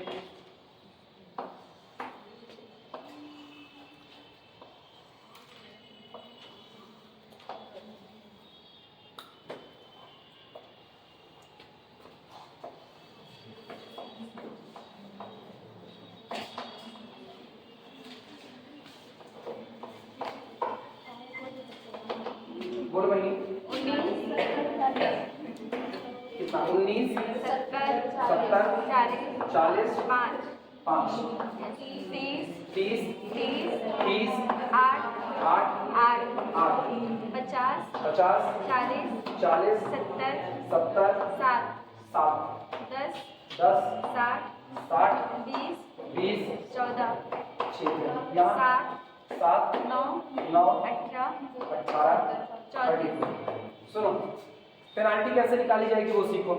सबसे पहला काम, हर रो के पास जाओ, हर रो में जो तुमको मिनिमम एलिमेंट नजर आ रहा है उसको उठाना और नेक्स्ट लोवेस्ट कॉस्ट को उठाना। अब हम पहले लिख रहे हैं, उसके बाद हम उधर करके दिखा रहे हैं, ठीक है। लैंग्वेज लिखना, by taking difference between, by taking difference between, difference between, by taking difference between. ये बताओ, कॉस्ट को मिनिमा करना है। कॉस्ट को मिनिमा करने में दिमाग में क्या बात आती है? सामान वहां से खरीदे जहां पर कॉस्ट मिनिमम नजर आए। तो आप एक काम करना, सबसे पहले इस रो में देखना, इस रो में मिनिमम एलिमेंट आपको क्या नजर आ रहा है। ये मत देखना, ये मत देखना, मिनिमम कितना है? 10। और अगली जो नेक्स्ट लोवेस्ट कॉस्ट है वो कितनी है? 19। 10 और 19 का अंतर निकालना, कितना आया? 9। 10 और 19 का अंतर 9। तो यहाँ पर पेनाल्टी लिखना 9। क्लियर हुआ? इसके बाद फिर इस रो में आओ, मिनिमम कॉस्ट को, इसका मतलब जानते हो क्या है? इसका मतलब यह है कि 10 और 19 में अगर आप जरा सा भी चूके पर यूनिट कितने का बर्डन उठाना पड़ेगा? 9 रुपए। क्लियर हुआ? पेनाल्टी बता रहे हैं। इसके बाद मिनिमम कॉस्ट बोलो 30 और अगली 40। तो ये कितना हुआ? दोनों का अंतर 10। इसकी पेनाल्टी कितनी हुई? 10। ये रो की पेनाल्टी यहाँ पर लिखी जाती है, कॉलम के नीचे लिखी है। इसमें बोलो मिनिमम कॉस्ट 8, नेक्स्ट मिनिमम 20, तो दोनों का अंतर 12। ये हुआ। अब सुनना, आओ यही बात कॉलम में करो। कॉलम में मिनिमम कॉस्ट 19, अगली 40, दोनों का अंतर 19 से 20, 20, 40, 21। तो यहाँ कितना आया? 21। अगली बार बोलना, मिनिमम कॉस्ट 8, अगला कौन सा? 30। 8 और 30 का अंतर 22 हो गया। इसके बाद यहाँ आओ, मिनिमम कॉस्ट 40, अगली 50, दोनों का अंतर 10। इसके बाद यहाँ बोलो 10 और 20 का अंतर 10। क्या तुमने सारी रो सारे कॉलम के लिए पेनाल्टी निकाल ली? तो रो और कॉलम की पेनाल्टी निकालने का तरीका यह है कि सबसे पहले आप जब रो के पास आएंगे तो हर रो में से मिनिमम एलिमेंट और फिर नेक्स्ट लोवेस्ट कॉस्ट उठाओ, दोनों का अंतर निकालो, वो पहले रो की पेनाल्टी होगी। इसी तरह 1 बाय 1 हर रो की पेनाल्टी निकलेगी। और सेम काम किसमें करेंगे? कॉलम में, यानी हर कॉलम में लोवेस्ट कॉस्ट और नेक्स्ट लोवेस्ट कॉस्ट को अंतर लेंगे, वो आपकी पेनाल्टी होगी। इतना काम हो गया, पहला राउंड चल रहा है। अब इस पूरे में होने के दौरान अब आप रो की और कॉलम की पेनाल्टी चेक कीजिए। रो की और कॉलम की पेनाल्टी, जहां आदमी सबसे ज्यादा सतर्क कब होगा? हम क्या चाहेंगे? हम तो यही चाहेंगे ना कि मेरे ऊपर ज्यादा पेनाल्टी ना पड़े। तो जहां सबसे ज्यादा पेनाल्टी लग रही होगी वहां मेरा दिमाग स्ट्राइक करेगा। तो इनमें से वो जो सबसे बड़ी पेनाल्टी कौन है? 22। आप इसी कॉलम को पकड़ लेना, क्योंकि ये कॉलम की पेनाल्टी, इसी कॉलम को पकड़ लो। इस कॉलम में आप मिनिमम एलिमेंट के पास चले जाओ। इस कॉलम का मिनिमम एलिमेंट कौन है? 8 है। और जब ये मिनिमम है तो यहाँ जितना हो सकता है मैक्सिमम उतना आप इसको एलोकेट कर दो। और तुमको पता है मैक्सिमम एलोकेशन कैसे करोगे? डिमांड और सप्लाई को देखते हुए। आई बात समझ में कि नहीं? और फिर वही काम करेंगे, जो सैचुरेट हो जाएगा उसको डिलीट कर देंगे। जैसे एग्जांपल के तौर पर यहाँ पर लार्जेस्ट पेनाल्टी कितनी है? 22। यानी अगर आप यहाँ पर चूक गए तो आपको पर यूनिट कितने का खर्च उठाना पड़ेगा? 22 रुपए का खर्च एक्स्ट्रा उठाना पड़ेगा। तो आप सबसे पहले इसी को निपटाओगे। भैया यही नहीं चूकेंगे, बाकी जो होगा देखा जाएगा। आदमी की एक तरफ जान जा रही हो, एक तरफ ये कहा जाए कि न्योता छूट रहा है, क्या पहले छोड़ेगा? जान छोड़ेगा न्योता? न्योता पहले छोड़ देगा बच्ची। मैक्सिमम नुकसान जहां पर है उसको ख्याल रखेगा। जान बचानी है, कौन भैया न्योता छोड़? अजीब अजीब जान छोड़ देगा।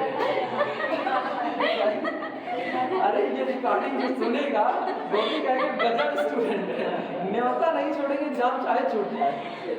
चलो जैसे कि आप इधर दो मतलब कॉलम में गिरे हुए, अगर तुम टोनी स्टार की बहनी हो।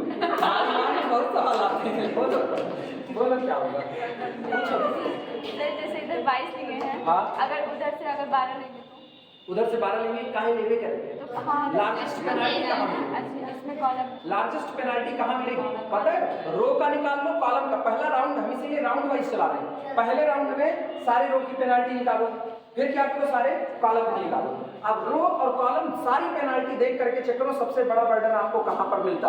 सबसे बड़ा बर्डन आपको यहाँ मिलता 22 का। तो पहले आप इसी को निपटा दो। तो इसमें बोलो मिनिमम कॉस्ट कितनी है? 8। देखो 8 के पास आप कितना एलोकेट कर सकते हो? सप्लाई बोलो 12, डिमांड बोलो 8। सप्लाई ज्यादा है, डिमांड कम है। अच्छा 18, ठीक है, हम ये 12 देख लीजिए। 18 8 एलोकेट कर दिया मैंने, 8 एलोकेट हुआ। कौन एग्जॉस्ट किया? डिमांड या सप्लाई? ये पूरा कॉलम डिलीट हो जाएगा। ये पूरा कॉलम डिलीट हो गया। और पता है जो कॉलम डिलीट हो जाएगा इन फ्यूचर अब उसके लिए पेनाल्टी कैलकुलेट नहीं होगी, क्योंकि वो तो डिलीट हो गया ना। अब वहां आपको एलोकेशन करना नहीं है, जहां एलोकेशन करना नहीं है वहां आपका कोई नुकसान होना नहीं है। क्लियर हुआ कि नहीं? इसको डिलीट किया, सेकंड राउंड चालू करेंगे, फिर यही काम होगा, मेहनत का काम। फिर आप क्या करोगे? फिर आप यहाँ पर पेनाल्टी निकालोगे। कैसे? अब ये नहीं कंसीडर होगा। फिर आप देखोगे लोवेस्ट कॉस्ट 10, फिर ये कितना? 19। 10 और 19 का अंतर, वापस पेनाल्टी कितनी है? 9। ये नहीं बदला, ये नहीं बदला।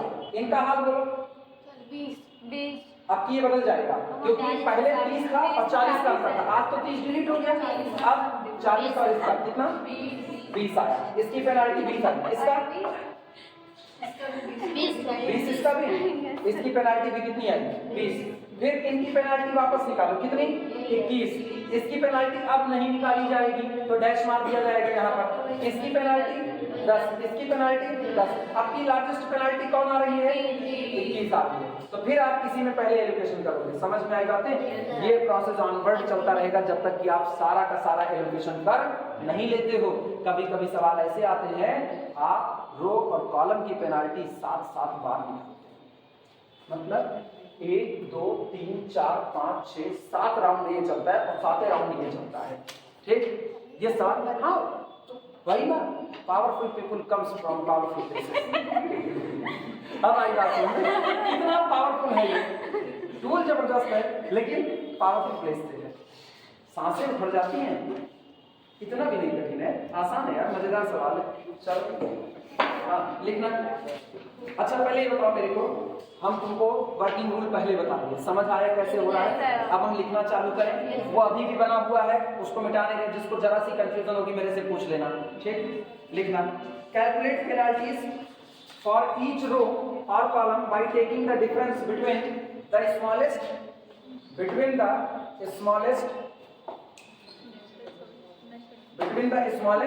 and next smallest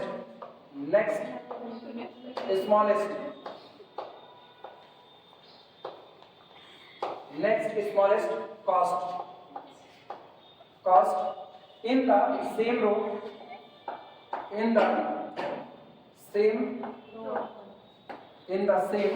और नहीं बच्ची दोनों में होगा, सेम रो कॉलम, बारी बारी दोनों के लिए काम करेंगे। सेम रो ब्रैकेट में कॉलम। और होता तो कि पेनाल्टी केवल किसी एक के लिए निकलती, लेकिन नहीं, हमको रो कॉलम दोनों पर लेने में, दोनों पर एलोकेशन करना है, तो दोनों में धोखा हो सकता है, इसीलिए पेनाल्टी बारी बारी दोनों की निकलेगी। कह रहे हैं सेम रो कॉलम, रो बदलनी नहीं चाहिए। पेनाल्टी जब आप निकालने जा रहे हो तो उसी रो में दो लोगों का डिफरेंस निकालो, एक लोवेस्ट होगा, दूसरा नेक्स्ट लोवेस्ट होगा। जब आप पेनाल्टी कॉलम के लिए निकालने जा रहे हो तो उसी में आपको दोनों चुनना है, लोवेस्ट भी और नेक्स्ट लोवेस्ट भी। ये काम इतना होगा, लाइन चेंज करके लिखना, लाइन चेंज करके, और इसको ब्लैक पेन से लिखना। ये पेनाल्टी की यही डिफिनेशन है, ये क्या इंडिकेट करेगा वो बताने जा रहे हैं। दिस डिफरेंस लिखना, दिस difference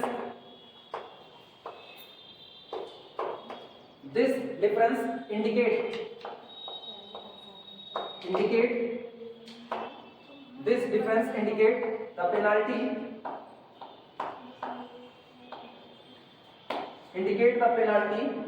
और अथवा extra cost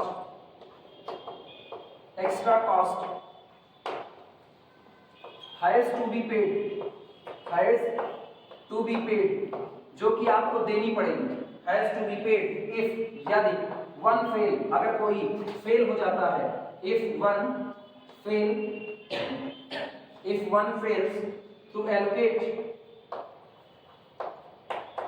to allocate to the cell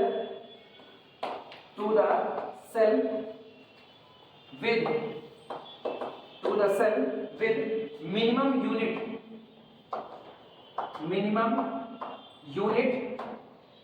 transportation cost,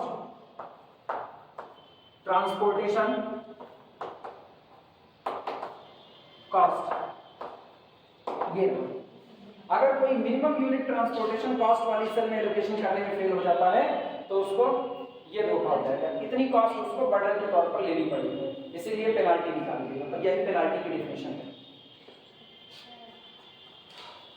लिख लो तो अगला स्टेप करना है। आज का जाना north west corner rule, least cost method, दोनों की प्रैक्टिस कर लो, ठीक है। नहीं करोगे, ये मान करके चलो, नहीं करोगे मेरा चवन्नी भर का नुकसान नहीं होगा।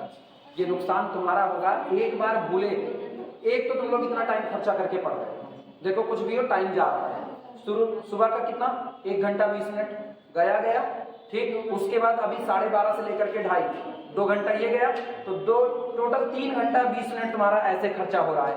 लेकिन ये 3 घंटा 20 मिनट मेरे पास खर्चा हो रहा है, तुम इसके पहले भी खर्चा किए हो। 10-20 की क्लास है तो 9:30 बजे से पैकअप तैयार होना चालू हो जाते हैं, पैकअप करना चालू करो कि अब कॉलेज जाना है, तो 9:30 बजे से डिस्टर्ब हो, 9:30 बजे से अभी यहाँ से जाओगे, ऐसा थोड़ी है कि तुरंत घर पहुँचोगे और उसके बाद फिर फेंक वोक करके कॉपी किताब फिर लेकर के बैठ जाओगे, नहीं, फिर कुछ देर आराम करोगे। तो इसका मतलब अब कायदे से तुम्हारी इतनी एनर्जी तो हम ले ही चुके हैं, हम कपाला हो गए। वो भी शक्तिमान की एनर्जी ऐसे ही लिया करता था ना, ताबीज लिया रहता था, छीन लेता था पूरी, तो अभी हम भी वैसे ही काम कर रहे हैं। तुम्हारी एनर्जी इतनी ले ली है, घर पहुंचोगे तो घर पहुंचने के बाद अब तुम्हारे अंदर जो जान बची होगी उसको रिफ्रेश करना पड़ेगा तुमको, और फिर तुम अब पढ़ जो सकते हो। कोई बहुत जल्दी भी पढ़ पाएगा ना तो भी 5 बजे पहले नहीं पढ़ पाएगा, क्योंकि 2:30 बजे तो हम ही छोड़ेंगे, 2:30 बजे हम छोड़ेंगे, पहुंचते पहुंचते जितना टाइम तुमको लगेगा वो तुम ही जानते हो, तो 5 बजे पहले तुम्हारी किताब नहीं उठेगी।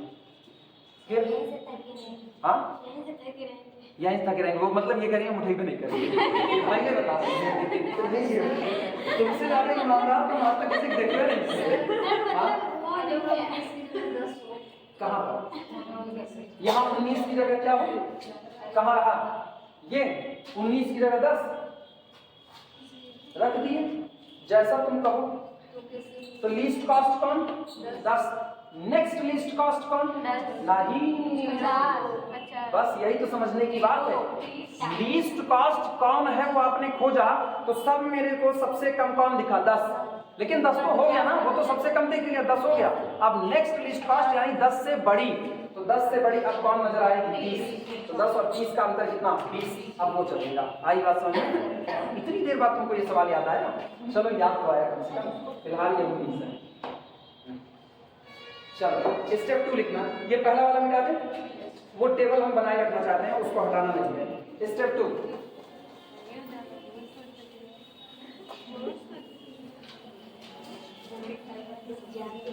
और बताएं, सुनो और बता रहे, सुनो और बता रहे। अगर किसी को धोखा हो जाए, मान लो नहीं समझ आया, तुमको 10 ही लिस्ट दिखा, नेक्स्ट भी 10 ही दिखा, तो तुम 0 कर देना, कोई दिक्कत नहीं है, कोई फर्क नहीं पड़ेगा ना। ऐसी सिचुएशन में वो सबसे लास्ट में ही एलोकेट होगा। मतलब मान के चलो 95% केसेस में सबसे लास्ट में ही एलोकेट होगा, क्योंकि आप कहीं और पेनाल्टी भर रहे होगे, वहां आपको लार्जेस्ट पेनाल्टी मिल रही होगी। आई बातें समझ में? तो उसको आप छोड़े रखना, कोई दिक्कत नहीं होगी। आप 10-10 लेना चाहो 10-10 लेना। एक्चुअली ना ये पहले भी ये किताबों में रूल लिखा नहीं मिलता। देखो हम तुमको पहले बता दें, ये ऑथेंटिक रूल नहीं है, ना कोई टीचर इसको सिखाता है। हम पढ़े हुए थे OR, कोई ये सवाल में नहीं करवाया था, ठीक है। वोगल्स अप्रोक्सीमेशन में एक सवाल था जिसमें हर बार हर राउंड में पेनाल्टी अलग अलग आ रही थी, सेम पेनाल्टी आई ही नहीं। बाद में फिर जब खुद पढ़ना चालू किए तो इसके सवाल लगाने शुरू हुए, तो ऐसे सवाल फंसे हुए थे जिसमें ये लीस्ट कॉस्ट और नेक्स्ट लीस्ट कॉस्ट दोनों सेम टू सेम आपको नजर आ रही थी। तो हमने इसको दोनों करके देखा, 0 रख लिया था, मतलब 10-10 किया तो पेनाल्टी 0 आ गई, तब भी मैंने देखा हुआ था। और उसके बाद फिर जब मैंने 10 के अलावा जैसे ये 30 को चुन लिया गया है ये करके, तब भी आंसर दोनों में हर बार सेम आता है। जानते हो तकलीफ क्या होती है? तकलीफ ये होती है जो बेस्ट सोल्यूशन निकालना होता है, जिसमें आपको ऑप्टिमलिटी चेक करना होता है। ऐसा हो सकता है कि लीस्ट कॉस्ट 10 और नेक्स्ट लीस्ट कॉस्ट 30 लेने पर आपकी टेबल जल्दी आपको आजाद कर दे, जल्दी आपको बेस्ट सॉल्यूशन दे दे। और ये भी हो सकता है कि इनको लेने पर टेबल बड़ी दूर तक खींच जाए, तो आपको ऑप्टिमलिटी क्राइटेरिया 3 से 4 बार चेक करना पड़ सकता है। तो कोई दिक्कत नहीं है, आर्बिट्री अपने पास मनचाही चीजें हैं, हम लोग जैसे मर्जी वैसा खेल सकते हैं। आई बातें समझ में? ऑथेंटिक कोई लिखा हुआ रूल नहीं मिलेगा, कोई रूल नहीं मिलता ऑथेंटिक। रूल बस यही है जो अभी लिखा है, इतने ही रूल मिलेंगे हर किताब में। लिखना स्टेप 2। सेकंड, सबसे पहला काम पेनाल्टी कैलकुलेट की गई। पेनाल्टी कैलकुलेट करने के बाद दूसरा काम है हाईएस्ट पेनाल्टी को चुन लिया जाए, जो सबसे बड़ी पेनाल्टी है। लिखना सेलेक्ट द रो और कॉलम, सेलेक्ट द रो और कॉलम, रो और column, select the row or column with the largest penalty, with the largest penalty। अब आप उस रो या कॉलम को चुन लीजिए जिस रो या कॉलम के पास सबसे बड़ी पेनाल्टी मौजूद है, with the largest penalty,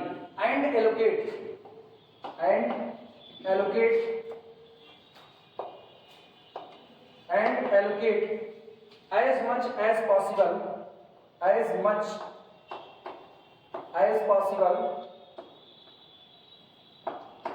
and allocate as much as possible in the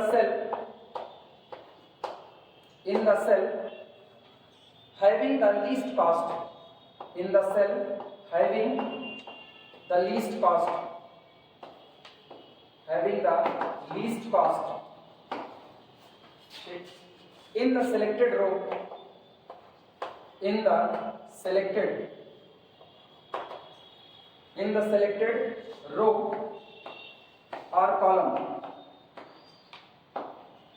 in the selected row or column, satisfying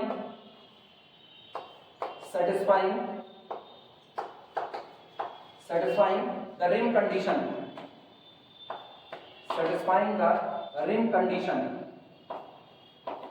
when total supply is equal to total demand। ठीक, सबसे पहले पेनाल्टी कैलकुलेट करेंगे। Penalty calculate करने के बाद जिस रो या column के पास सबसे बड़ी पेनाल्टी मौजूद है उस रो या कॉलम को सिलेक्ट कर लेंगे। फिर उस रो या कॉलम में जो आपको सबसे मिनिमम कॉस्ट नजर आ रही है उस मिनिमम कॉस्ट वाली सेल के पास जाएंगे। वहां पूछा जाएगा कि आप वहां पर मैक्सिमम कितना एलोकेशन कर सकते हो, वहां आप उतने का एलोकेशन कर देगा। तीसरे स्टेप में लिखाएंगे एलोकेशन करने के बाद हम ये चेक करेंगे सप्लाई एग्जॉस्ट हो गई या डिमांड सैचुरेट हो गई। तो जो एक हुआ होगा वो रो या कॉलम हम क्या कर देंगे, डिलीट कर देंगे। इतना लिखो तो स्टेप 3 ले। नोट लगाना, एक नोट उसी वर्किंग रूल में ही नोट है। वर्किंग रूल के अंदर ऐसा भी तो हो सकता है, मान लो आप रो या कॉलम के पास गए, ठीक है, यहां पर आप आए। अभी जैसे यहां पर लार्जेस्ट पेनाल्टी कितनी दिख रही है, 22। यहां लार्जेस्ट क्या नजर आ रही है, 10। सॉरी, यहां लार्जेस्ट क्या नजर आ रही है, 12। मान लो ये भी 22 हो गई, ये भी 22 हो गई। तो आप सोचो एक कॉलम लार्जेस्ट पेनाल्टी 22, एक लार्जेस्ट पेनाल्टी 22, रो और कॉलम का टाई हो गया। तो ऐसे में ये टाई तोड़ दिया जाएगा। कैसे ब्रेक करेंगे इसको, उसको चुनेंगे जहां मैक्सिमम एलोकेशन पॉसिबल हो सकता है। आई बात समझ में? अगर रो या कॉलम की पेनाल्टी में टाई हो जाता है तो आप हमेशा उनको प्रेफर करना जहां पर आप एलोकेशन सबसे ज्यादा कर सकते हो। अगर सबसे ज्यादा रो में कर सकते हो तो सबसे ज्यादा रो चुन लेना, अगर कॉलम में कर सकते हो तो कॉलम चुन लेना। आप बोल रही सर अगर दोनों एलोकेशन भी बराबर हो तो दोनों कंडीशन साथ आ जाए, फिर तो दुनिया मनचाही चल रही है। इससे अच्छा क्या हो सकता है बच्ची? बफर सिस्टम में खड़े होने से अच्छा इस दुनिया में और कुछ नहीं हो सकता, जहां आपकी मनपसंद चीजें चल रही हैं।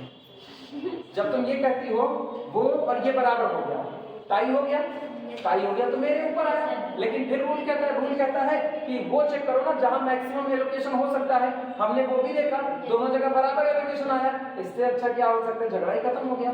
जिसका मन उसको एलोकेट करें, जिसका मन उसको हटा देंगे, काम खत्म। अब आई बात समझ में? पाती में बैठ के खाना कठिन काम है। एक रसगुल्ला खा लिए, खत्म हो गया। सब्जी तीखी लग गई, अब तुम्हारा और मन है अब एक और मिल जाता तो ये तीखापन कुछ दूर होता, नहीं रास्ता भर तीखा लगता है तो यही होता है।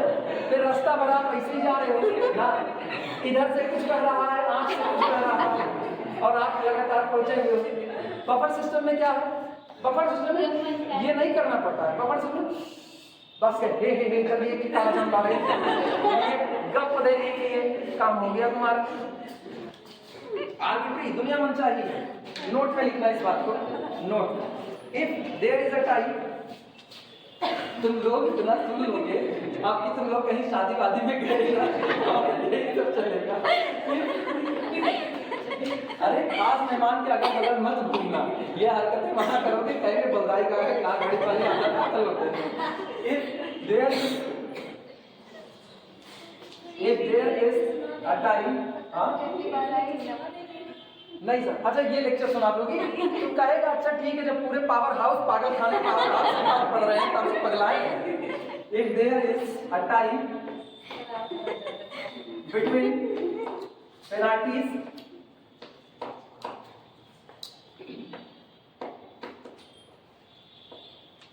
if there is a tie between penalties, select the dash करके लिखना, select the cell where, जहां पर where maximum allocation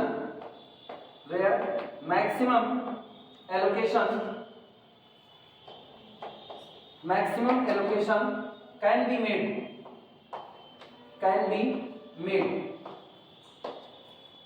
ऐसे में उस रो या कॉलम को चुन लेंगे जहां पर आप सबसे ज्यादा एलोकेशन कर सकते हो। अब वो एक केस नहीं लिखा है कि अगर वो भी हो गया कि आप दोनों जगह पर बराबर एलोकेशन कर रहे हो तो आपका सिलेक्शन कैसा होगा? आर्बिट्री। वो हम लोग ऐसे ही कंसीडर करेंगे, यूनिवर्सल ट्रुथ है वो। चलो लिख लो तो फिर भी डायरेक्ट स्टेप 2 ये तो हो ही गया था।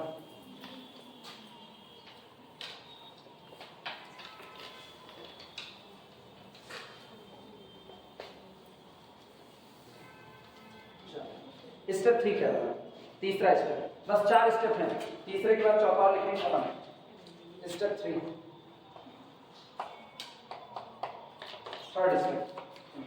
थर्ड स्टेप सारे लोग जान रहे हो। जब आपने एक बार डिमांड या सप्लाई किसी एक को डिलीट कर दिया जो भी सैचुरेट हुआ, तो आपको फिर से डिमांड और सप्लाई को क्या करना पड़ेगा? एडजस्ट करना पड़ेगा, उनको बैलेंस करो कि आप कितने की डिमांड बची कितने की सप्लाई।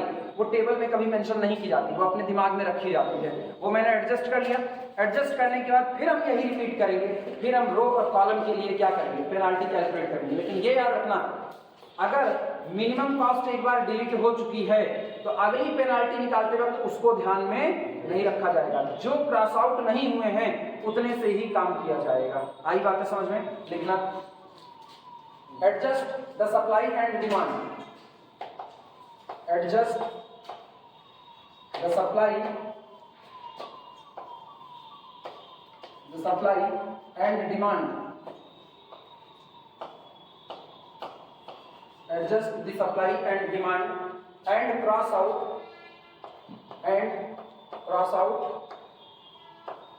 का मतलब डिलीट कर देना, and cross out the satisfied row or column, the satisfied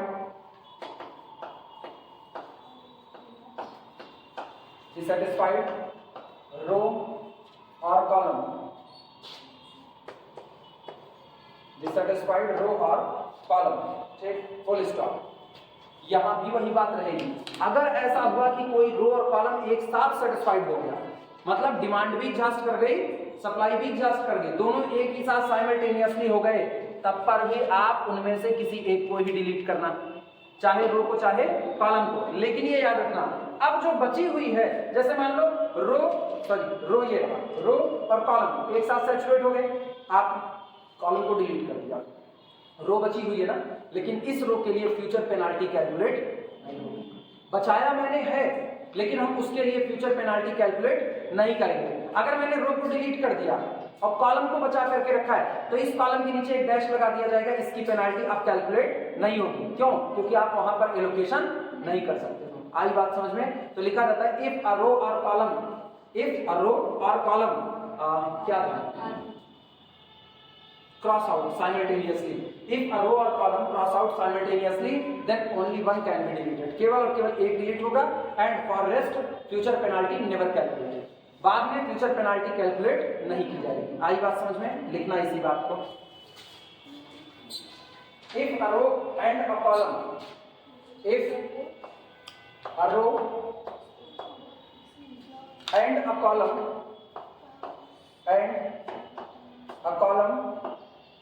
if a row and a column are satisfied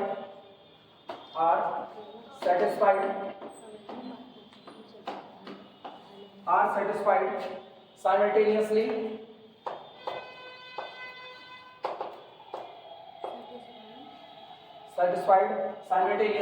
एक ही साथ, only one of them, उनमें से कोई एक, only one of them, उनमें से केवल और केवल कोई एक, only one of them is crossed out,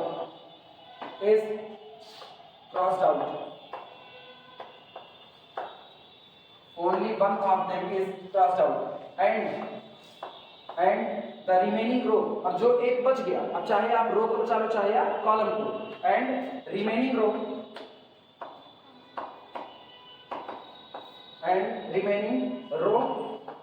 और कॉलम ठीक is assigned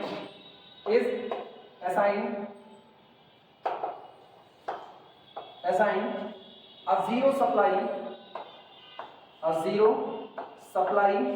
उसको एक जीरो सप्लाई या जीरो डिमांड दे दिया जाता है। भाई वो सैचुरेट हो चुका है तो सप्लाई एग्जॉस्ट कर गई, तो अब जीरो सप्लाई मान लो। जीरो सप्लाई जिसके पास है, सोचो जिसके पास सप्लाई ही जीरो है उसके लिए पेनाल्टी कुछ पड़ने वाली है। जहां से आप सप्लाई ही नहीं दे सकते हो तो वहां क्या ही गलत होगा। जहां आप सामान खरीद ही नहीं सकते हो, डिमांड ही जीरो हो गई, वहां क्या ही गलत होगा। दुनिया उसी जगह पर गलत होती है जहां लोग जिंदा रहते हैं। मुर्दा आदमी कभी गलत नहीं होता, मानते हो कि नहीं मानते हो? मुर्दा आदमी पड़ा रहे, तुम अपने रास्ते जा रहे हो ना, उसमें तुमको गाली दी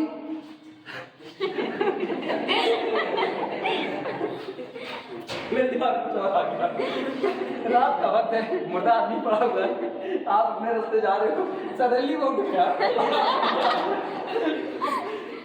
आपको दौड़ा दिया, आपकी जान फिर वो चल रहा है और आप उसकी जगह लेट जाओगे।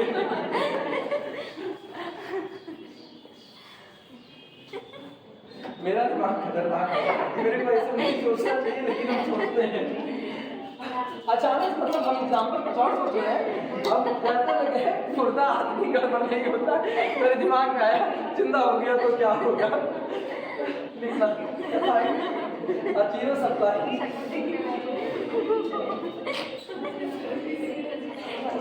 कहा गया हो गया असाइन जीरो सप्लाई, लिखो जीरो सप्लाई ब्रैकेट में डिमांड,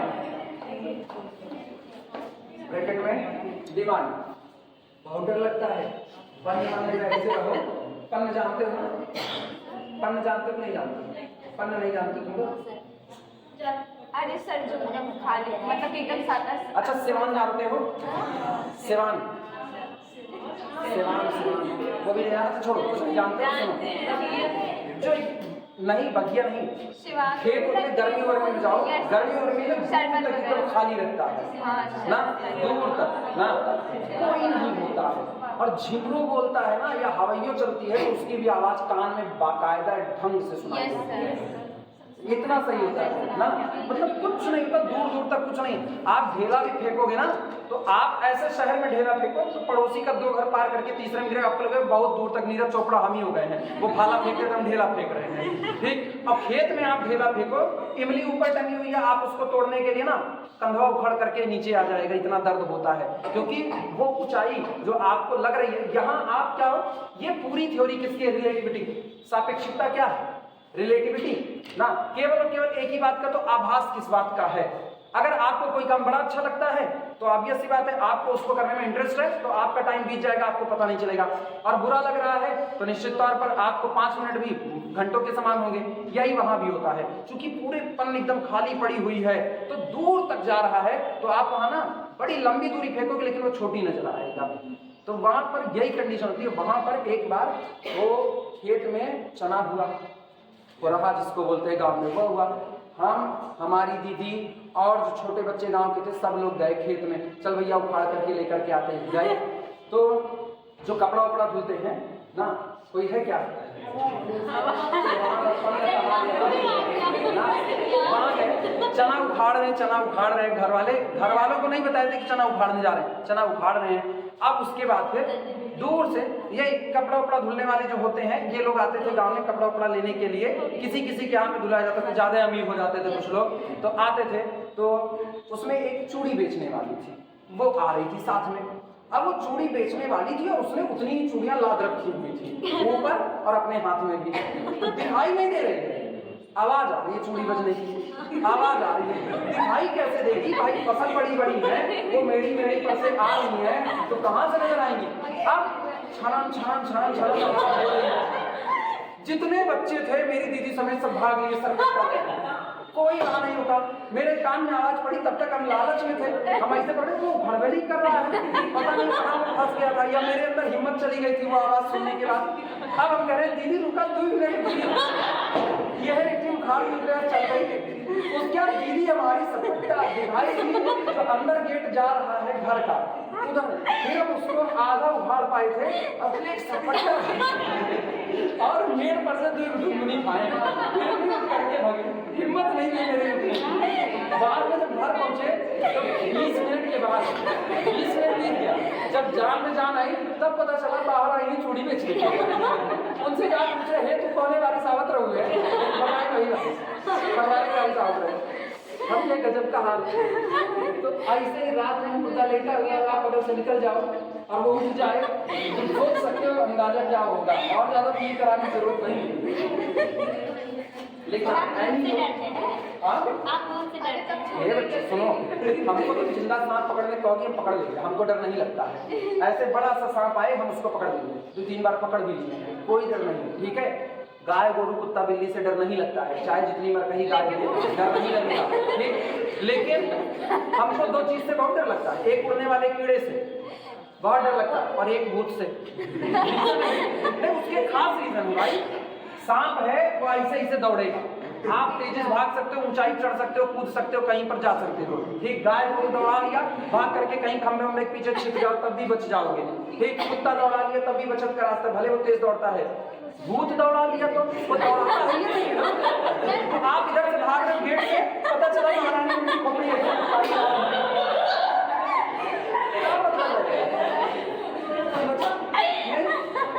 भागोगे कहाँ, सवाल तो इस बात का है। कीड़ा, उड़ने वाला कीड़ा, आप कमरे में बैठे हो, जब तक आप घूर रहे कमरे से निकलना चाहोगे ऐसे ऐसे नाच करके आपके चारों तरफ आएगा। जिन पे बस नहीं चलता है उनसे डर लगता है, बड़ी सीधी बात है। तो मेरा ना तो भूत पे बस चलता है कि हमको पचरा वचरा आता है कि भगा देंगे, तो डर लगता है। अगर हम देखे होते तो तुमको हम बना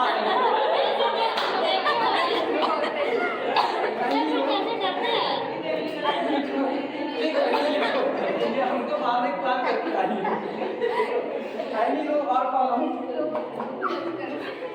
लिखो, और कॉलम विद 0 सप्लाई लिखो, एनी रो और कॉलम विद 0 सप्लाई।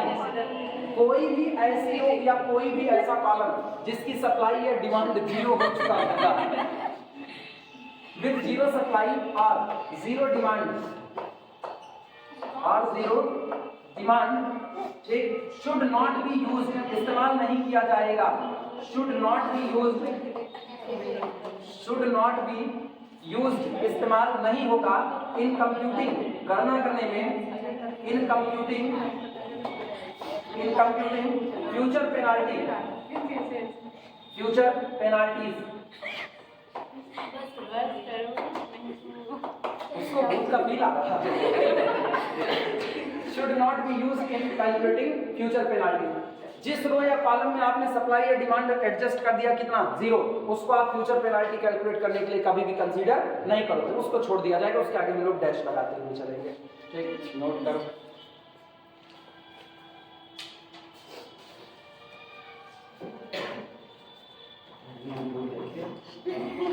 सर भूत होता ही सर हाँ, जब मतलब सर भूत होता ही नहीं है, हाँ भूत ये होता ही सब वही चीज ना, होता ही नहीं है, नहीं होता। जिस दिन मिलोगे उस दिन हमसे बताओगे कि आओ, सर अच्छा आपको मिला है किसको?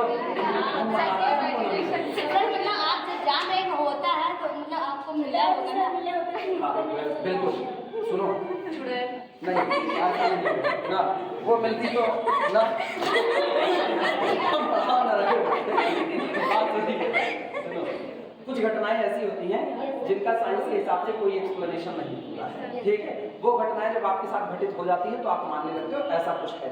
अब देखो अपने ना बहुत आस्तिक नहीं है, अपने बहुत आस्तिक नहीं, नास्तिक भी नहीं, जैसे मेरे से पूछोगे मैं 1 लोटा जल आज तक नहीं चढ़ाया है, ठीक है, कभी नहीं चढ़ाया है 1 लोटा जल, पूजा पाठ मेरे को नहीं आता है, लेकिन ये थोड़ी हम भगवान मानने से इनकार कर देंगे, भगवान मेरे को मिले नहीं है, लेकिन उनको मानने से इनकार भी नहीं करते हैं, ठीक है, कहीं आप बताते कि भगवान अब की बार निकाल दे, जब पेपर में फेल होने वाले होते तो कहते भगवान अब की पास के दा, अगले मेहनत कर लेता हूँ, अब की पास के दा। तो जब आप एक पॉजिटिव एनर्जी को कंसीडर कर रहे हो ना, तो आप नेगेटिव एनर्जी कंसीडर करने लग जाते हो, ये होता है, तो हम इसीलिए ना इनकार भी नहीं कर सकते, एक्सेप्टेंस मानते हैं। हाँ, प्रोबेबिलिटी 1/2 1/2, तुमसे अच्छा मैथ का स्टूडेंट नहीं बना।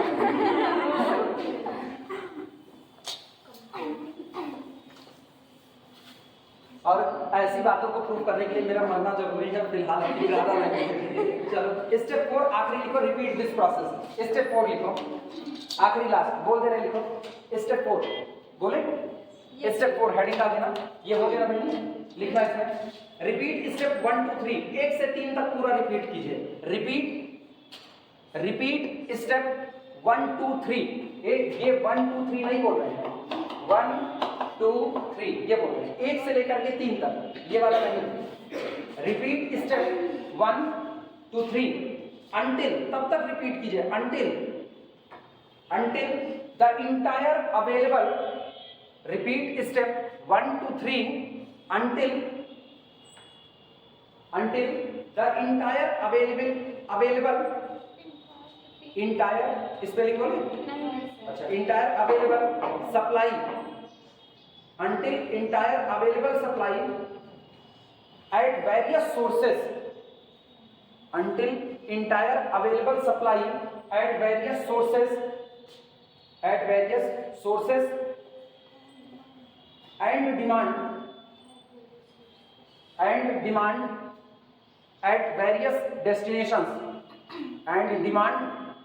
various destinations are satisfied, various destinations are satisfied, ठीक, तब तक हम ये काम करते रहेंगे जब तक कि अलग अलग जगह पर मौजूद डिमांड और सप्लाई सब कुछ पूरी तरह से सेटिस्फाई ना हो जाए, मतलब एग्जॉस्ट ना हो जाए, क्लियर हुई बातें, ठीक, चलो ध्यान देना।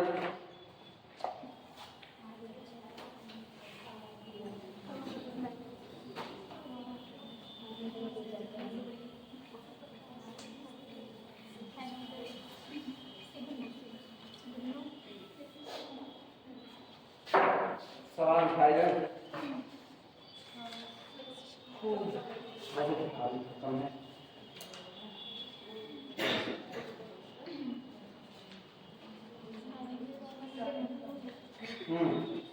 हम हो जानते हैं, हम भी जानते हैं इस चीज को, रुक जाओ, अरे नहीं ऐसा बात थोड़ी ना करेंगे कि तुमको समझ ना आए और हम झूठे छापे पड़ेंगे, 2 मिनट हम चेक करें कोई छोटा सवाल होगा कि नहीं होगा, क्योंकि पहला सवाल तो बड़ा है, ये हम एमसी में कराए हैं, इसमें तकरीबन 5 या 6 बार पेनाल्टी निकलेगी। पहला सवाल बड़ा है, उसको तो नहीं उठा सकते। हाँ बच्ची कुछ कही क्या? 15 मिनट बचे हैं, 10 मिनट। हाँ अरे घड़ी हमारे पास भी है जी, मोबाइल हम भी रखते हैं।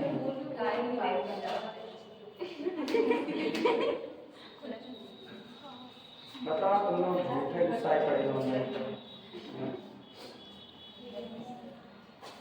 अच्छा सुनो प्रॉपर वे में लिखाएंगे बाद में, ठीक है।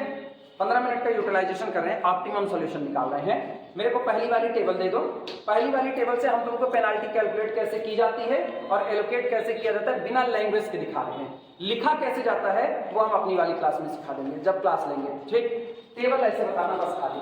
यहाँ पर S1 है, फिर S2 है, इसके बाद S3, ठीक है। यहाँ पर कौन है? यहाँ पर डिमांड। सीख तो लो कम से कम, मतलब घर जाओ, सुनो घर जाओ, अगर मन कहे वोवेल्स का सवाल लो एक आध बार ट्राई करके देखे तो लैंग्वेज भले ना लिख पाना लेकिन रफ वर्क आप कर सकते हो, वो हम तुमको यहाँ करके दिखा रहे हैं। ये कौन है? D1, D2, D3, D4 और यहाँ कौन होगा? सप्लाई।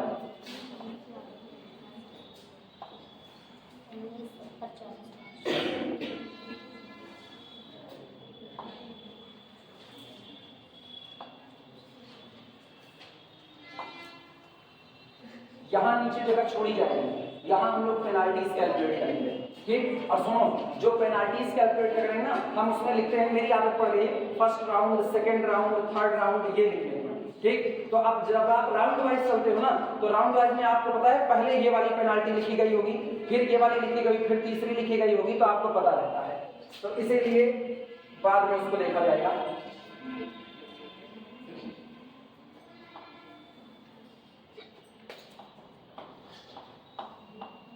पेनाल्टी, ठीक। उधर रो की पेनाल्टी लिखेंगे, इधर कॉलम की पेनाल्टी लिखेंगे। चलो बनाना मत, बस केवल अब समझो, लिखने के दिन खत्म। चलो बोलो भाई। 19 70 40 5, ठीक है। अगला 30 8 8, इसके बाद 50 40 70 60 10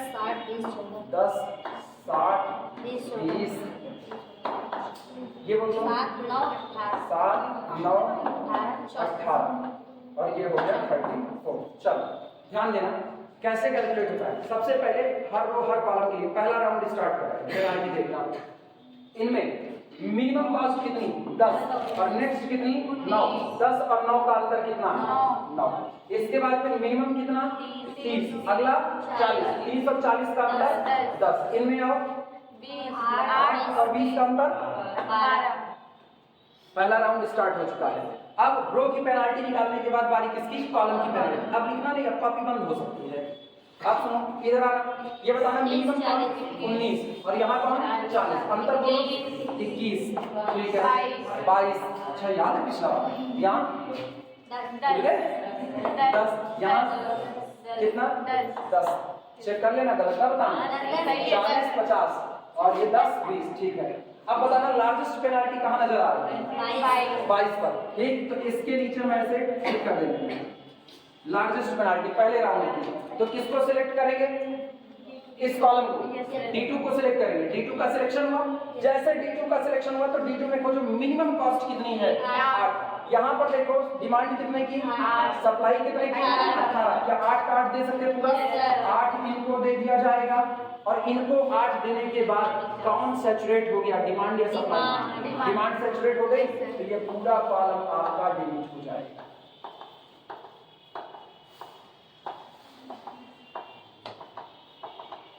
पूरा डिलीट हो गया, क्लियर हुआ। अब अगला काम फिर वही होगा, फिर चलो फिर निकालते हैं पेनाल्टी और रो के लिए निकालते हैं। बोलना मिनिमम कॉस्ट 10, अगली वो सीखे रहना, क्योंकि वो गड़बड़ा जाता है। ठीक है, तुमको लगेगा ना वही तो आने वाला है, पता चला वो डिलीट ही हो चुका है जिससे आपने काम किया था। जैसे यहाँ देखना मिनिमम 40 और ये 60 कितना हुआ 20। इसकी पेनाल्टी बदल गई कि नहीं? पहले क्या था, पहले इसने कहा कि अगर आप इस रो में चूके तो 10 का बर्डन होगा, और एक एलोकेशन होने के बाद पूरा गेम पलट गया। अब अगर आप चूके तो कितने का बर्डन होगा? 20 का बर्डन होगा। फर्क पता चला? अब यहाँ पर 20, पहले कितने का पड़ रहा था? 12, अभी कितने का पड़ रहा है? 20 का। पेनाल्टी बदल रही है। अब इन पर आना, इन पर कोई बदलाव नहीं, 21 का 21 ही रहेगा। ठीक, इसका अब कैलकुलेट नहीं होगा तो इसके लिए डैश कर देना, कैलकुलेट ही नहीं होगा तो क्या मतलब उसका? इन पर आना कितना? 10, बगल वाले पर कितना? 10।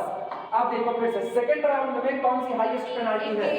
21 है। जब 21 मिला तो आप कौन किसका सिलेक्शन होगा? D1 का। मिनिमम एलिमेंट बोलो 19। डिमांड कितने की? 5। सप्लाई कितने की? 5 दे सकते हैं पूरा? इसको 5 पूरा दे दो। कौन एग्जॉस्ट किया, डिमांड या सप्लाई? डिमांड।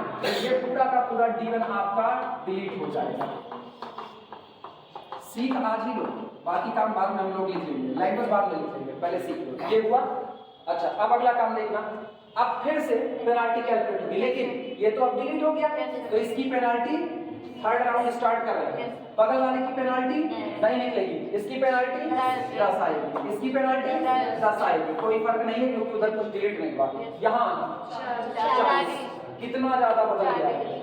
40। फिर अगला 20, फिर अगला कितना? 50। अब बोलना हाईएस्ट पेनाल्टी कितनी? 50। तो सबसे पहले किसका सिलेक्शन होगा? S3 का। S3 में बोलो मिनिमम कॉस्ट 20, क्योंकि वो दोनों डिलीट हो चुके हैं। 20 पर आओ, बोलो डिमांड कितने की? 14। सप्लाई कितने की? 10। 8 निकल चुका, डिमांड 14 की, सप्लाई केवल 10 की बची है, वो याद रखना। तो कितना देंगे? 10 पूरा। तो इनको 10 दे दो पूरा। ठीक, अब बताओ कौन सैचुरेट हुआ? सप्लाई सैचुरेट, तो पूरा डिलीट हो जाएगा।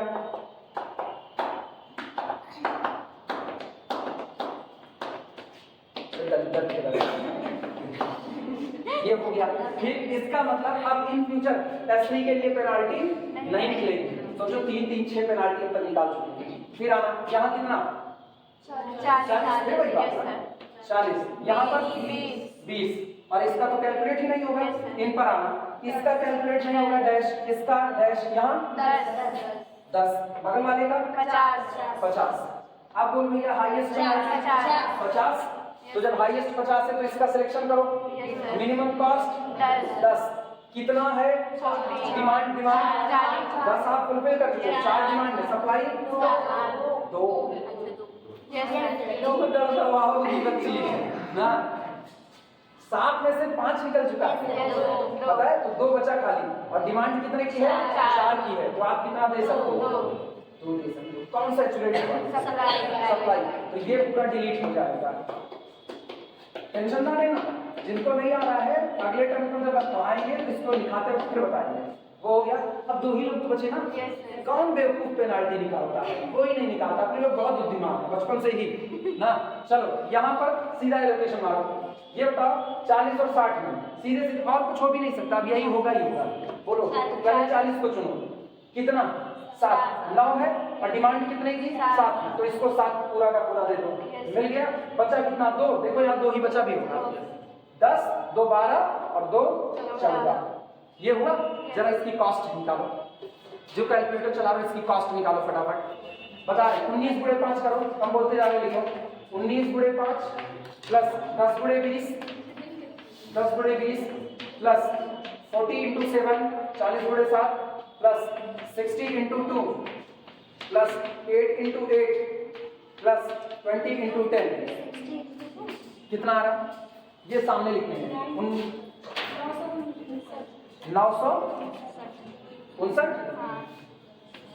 956। ये बताओ लीस्ट कॉस्ट से कितना? हाँ 59 सर। अच्छा 956 लिख दिए। 959। ये बताओ लीस्ट कॉस्ट में कितना आया था? 1015 नॉर्थ वेस्ट में। 1015 लीस्ट कॉस्ट में 814, और इसमें कितना आ रहा है? 959। बढ़ गया कि नहीं बढ़ गया? पड़ गया है, ठीक। इसका मतलब ये हुआ, अच्छा पहले ये लोग फिजिबल है, 2 2 4 2 6 फिजिबल है, इसका मतलब ये हुआ अभी इसकी ऑप्टिमलिटी क्राइटेरिया चेक करना पड़ेगा कि ये सॉल्यूशन ऑप्टिमल है या नहीं है। ये टोटल कॉस्ट जो है वो निकल करके आई है, ठीक। एलोकेशन हम लोग सही किए हैं, कैसे पड़ गया 959? कोई नहीं, फिर से लगाएंगे, फिर से चेक कर लेंगे ना, 959 आता है कि नहीं आता है, बाद में चेक कर लेंगे। चलो फिलहाल इसी पर कहानी रोकते हैं, लिखाएंगे बाद में इसको और समझाएंगे फिर। कितना आ रहा है कैलकुलेट करो सही सलामत, ये है सही सलामत कैलकुलेट कर लो। मेरे को नहीं लग रहा 959 आएगा, कम आना चाहिए, 900 नहीं आना चाहिए, कम आना चाहिए।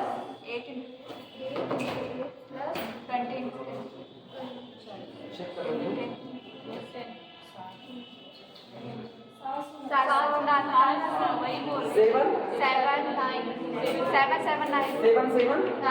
अच्छा अब बताना, हाँ तभी तो यार ये गड़बड़ होने लगा, लेकिन फिर भी कुछ भी हो सकता है, दुनिया है, गोल है।